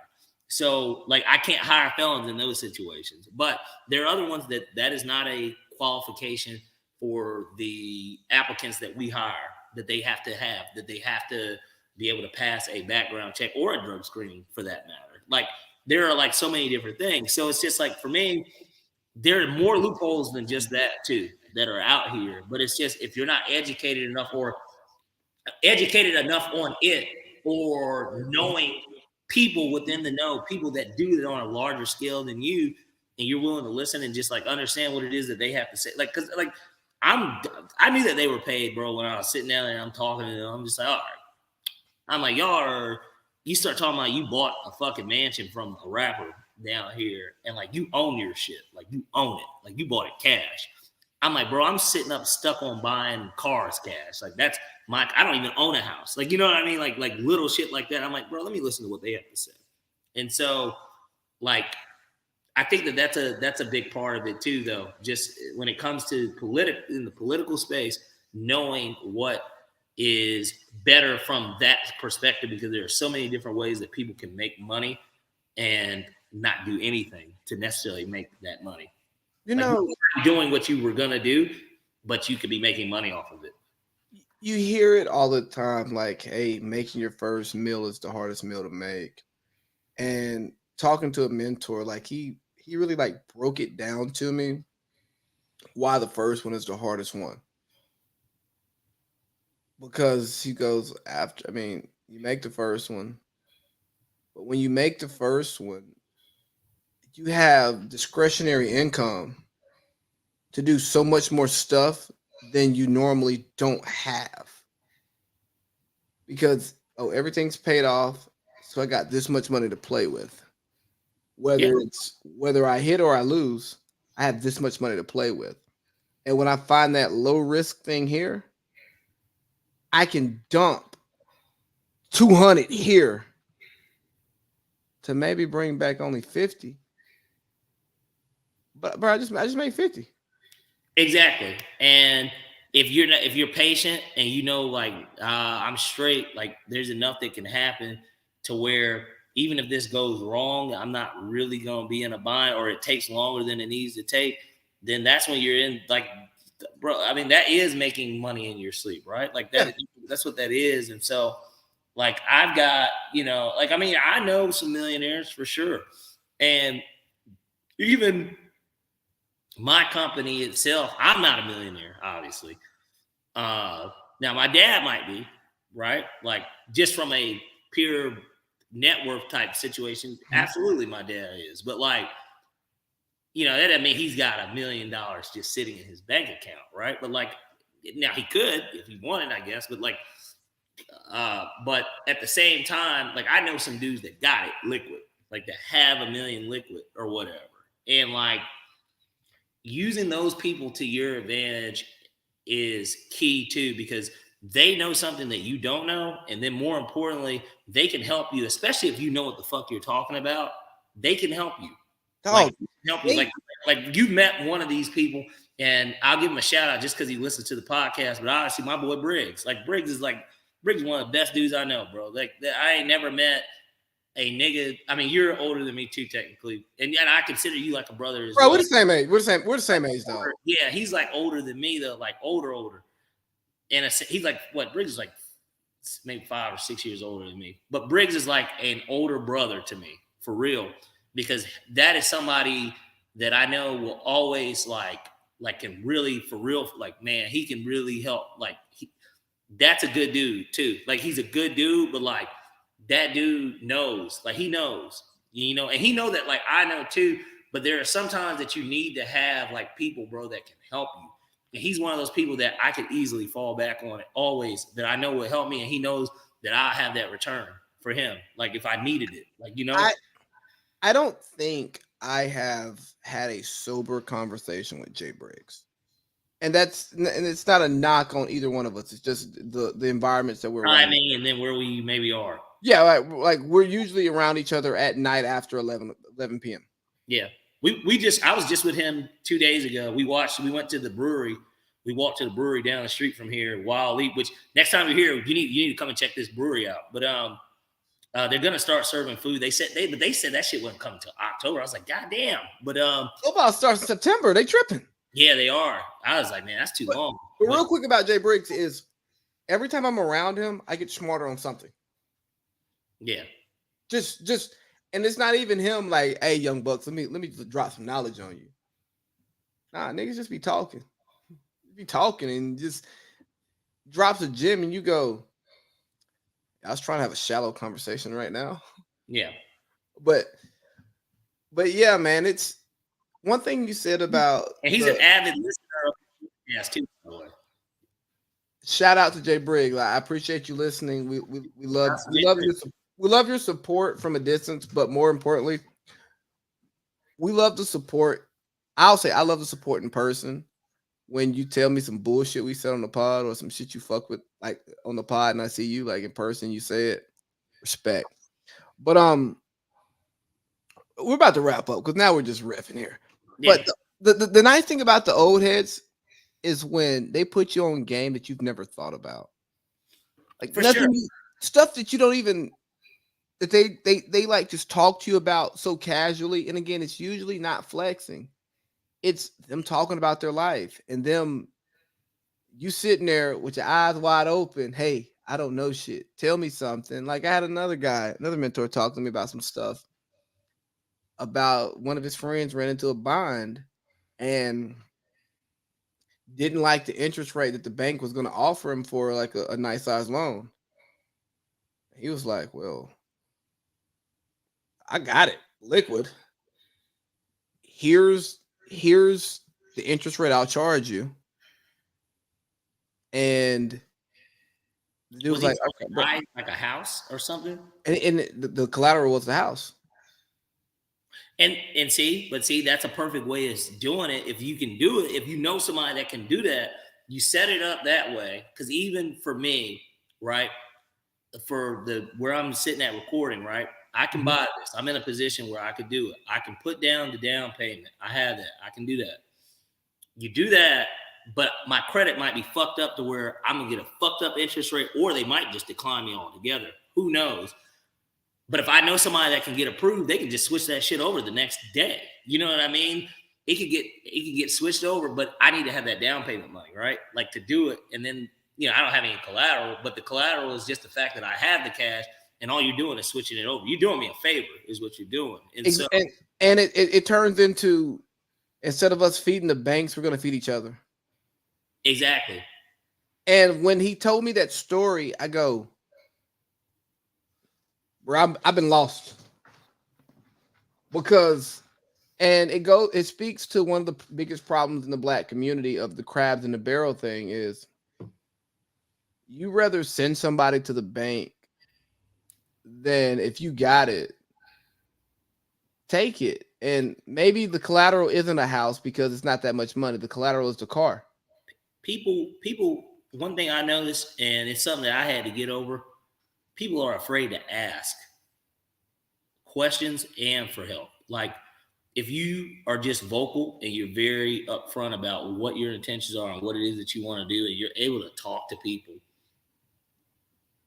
that in itself can open up so many doors for you because you're not sitting in this situation where there's uncertainty or I don't know, or having to go through other people when it could be sitting around you this entire time. Like you don't even know like what it is that you can get accomplished.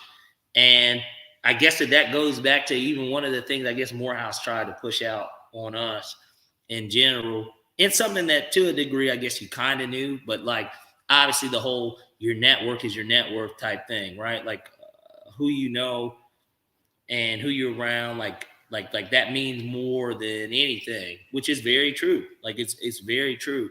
And so Oh, so funny you say all of that. Because successful people, they want to brag. And they want to say, oh yeah, boy, I helped him out right there. Because most of those people have large, fragile egos, which is what got them there. yeah. So you being someone that they may trust, and if you're not asking for a handout, you're just asking for a conversation, asking for advice, they'll help you. As someone who's been married for 11 months, almost to the day, it was hard for me at first to go to other married men or divorced men to ask for marriage advice because you don't want people to know that you need help managing a situation within your marriage. But then you go, oh, well, if I am so prideful that I don't have problems, no, we're good.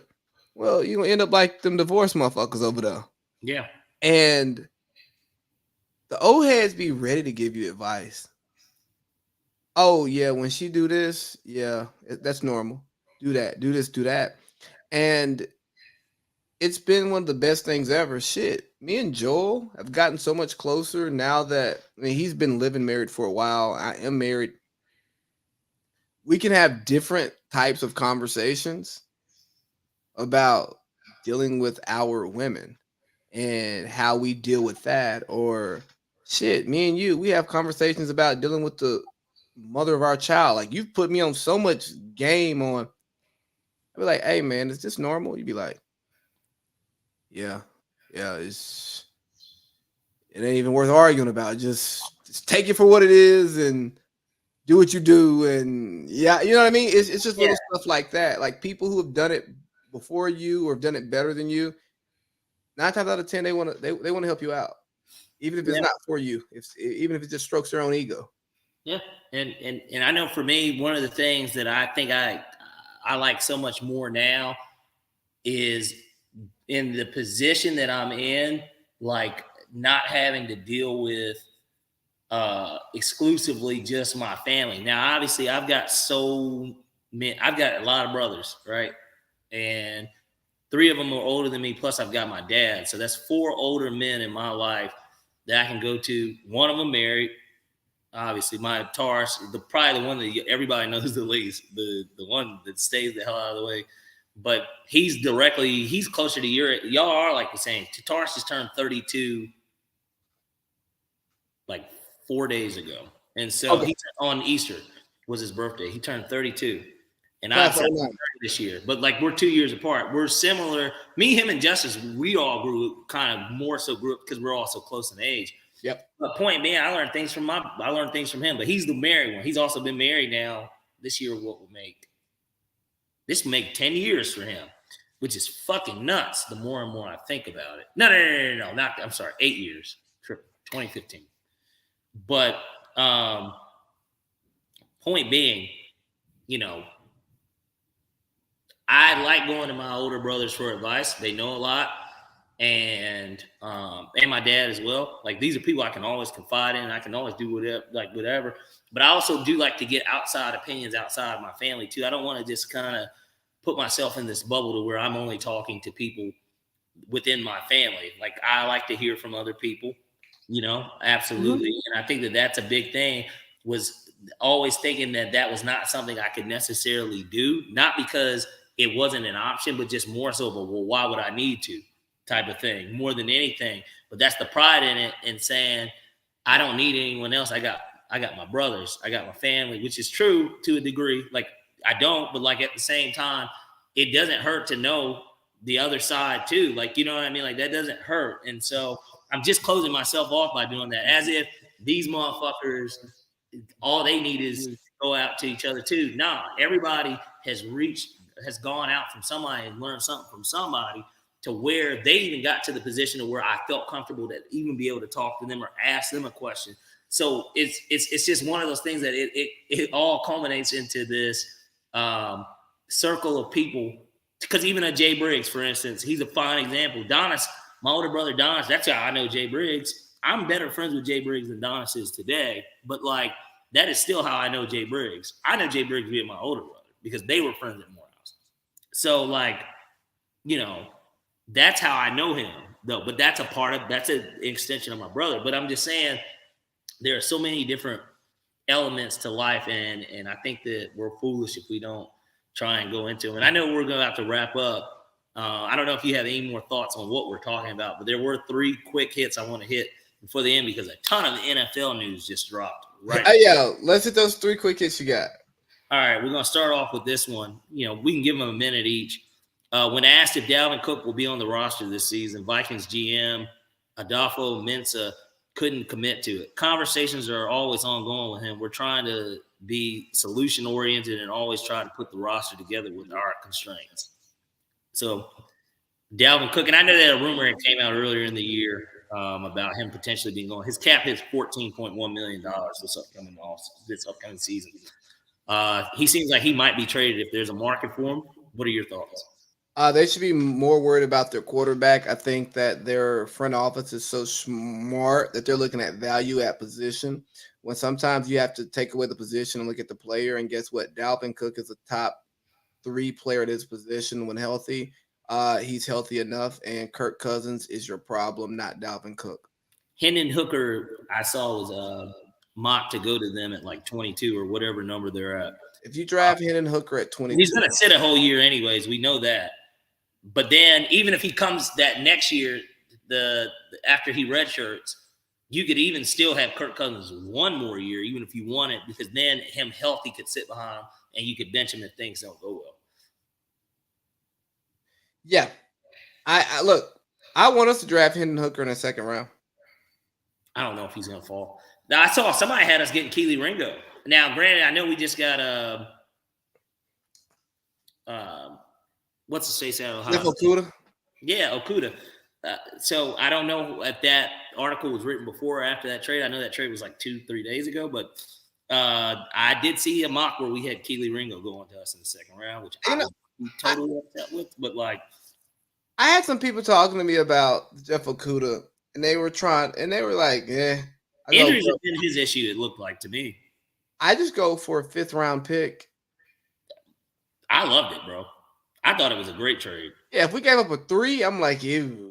He played 15 games, granted, one of the worst defenses in the league. They came around in the second half of the season. That defense got better. And he started every game. He was damn near cornerback 1 for them. So, like, I like it. He's 24. He's still a former top pick Ohio State guy. Give it to me all day for a 5th rounder. Yeah, please. Second story. Colts reportedly have Will Levis ahead of Anthony Richardson in their quarterback rankings. You know what?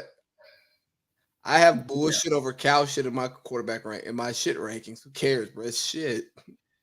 Well, and until we get to draft day, everything is just smoke, right? I don't care if it's smoke. I don't want Will Levis or Anthony Richardson to be my quarterback. So, and I'm not saying neither one can be successful because they both have raw talent. But I don't want them. So, well, and especially in those positions, or in the Colts position, who do they sign? Gardner Minshew? Yeah. You are not trotting Gardner Minshew out as your day 1 starter. I don't give a fuck. That's like trotting Marcus Mariota out to be your day 1 starter. So I don't. We are all here to do what Falcons do. Look at that. He's excited to be in Philly so that he could teach, apparently. But bro, you know, Bill Simmons said by the end of the year that he would have that job. Who? He said Minshew would have beat Jalen out for that job by the end of the year. I'll be telling y'all, Simmons lost his fast. I can't listen to that nigga. Yeah, he used to be such a great writer, though. But like, bad podcaster after he sold his network for $200 million. He was great with Grantland. His writing, I used to love reading his shit on ESPN. I really did. What's your third one? Is it New Collins to the Jets? Yeah, it is. Well, I mean, they missed out on Odell. I don't know where they're getting all this money from. I guess, who do they have that they paid? They don't really have anyone, I guess, that they paid. Not really. They're going to fit Aaron Rodgers' $50 million contract. They're not that. It's not going to be 50. Aaron's going to restructure. Well, he'd have to. Green Bay is going to. Aaron's going to make Green Bay pay a shitload of his contract. And if they give him a 1, which is what they're seeking, Nuke's probably going to get cut. So he's going to walk away with his guarantees, and then he'll go to the Jets on the cheap. Because Nuke and Aaron is going to be very similar to Aaron and Devontae, a receiver who just catches the ball. He doesn't outrun everybody. He gets separation. He catches the ball. I just look forward to seeing it because that's what Aaron needs. Like them young boys that they got out there, they're going to be great. They're going to get open. They're going to catch passes. But on 4th and 7, when they're going for it, and they should probably be punting or kicking field goal, Aaron's going to throw it out to DeAndre Hopkins, and the whole stadium's going to know he's throwing it out to DeAndre Hopkins, and it's not going to matter. Right. Because nobody looks at anybody on that roster as someone who can just a 4th and 7, run a 7-yard out. I'm gonna throw it right at the stick, and you're gonna bring it inbounds. And if you don't catch it, he ran through your body and it's PI.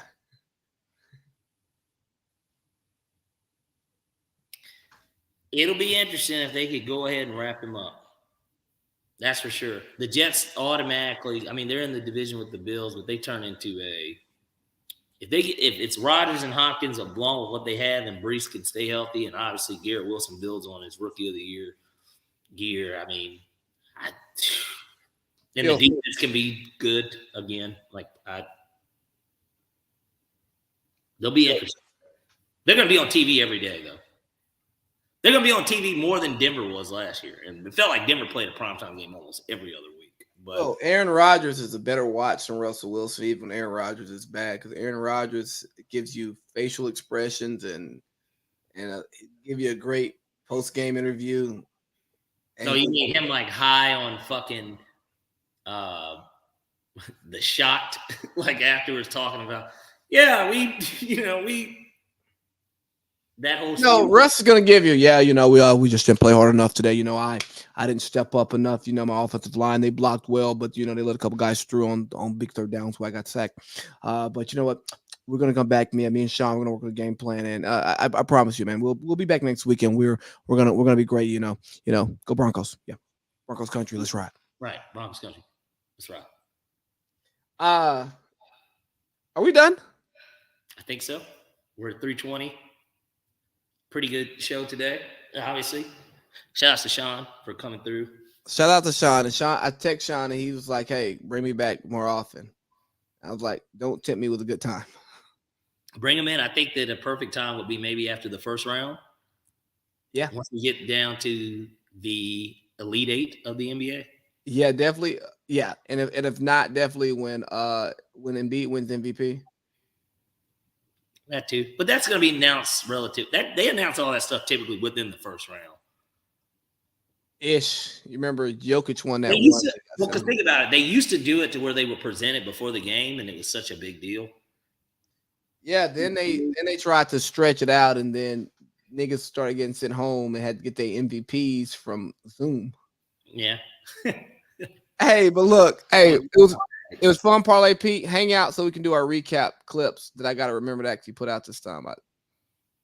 Okay, let's do it. Forgot last week. Yeah, great show. Fuck it. We are all here to do what Falcons do. Look at that. Yeah, so Parlay Pete, we had a pretty good show. We kind of did like a interview at first / let's talk hoops. Mm-hmm. And the script that I tried to write out, trashed it. Improvisation at its best. Then. Yeah, it was improv. It was fun. I mean, we went from Joel Embiid to Luka versus Trey, back to All NBA, and what else we got? Chloe Bailey's 10K record sales in the streaming era. The libs. Business. OGs, mentors. I end up texting mentors, say, hey, dude, I appreciate what you do for me. Thank you. They just left it there. Yeah. I assume he's going to assume that I'm drunk, and that's a fair assumption by the both of us. Well, it's 11 o'clock on a Thursday, and it's just like, well, that's a random thought, And it's just like, no, I've just been thinking about it. Yeah, like, you're thinking about me at 11 o'clock and not your wife and your kid. Yeah, you're drunk. But that's kind of the recap there. I don't think there's much left. We did not recap some of the play-in games because the right teams won.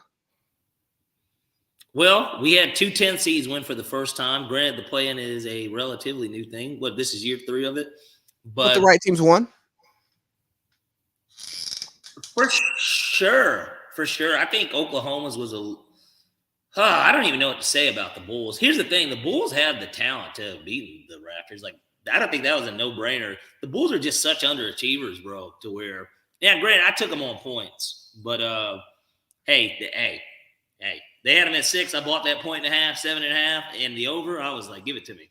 Both hit. So, but and then I took New Orleans money line, but I took the Hawks money line.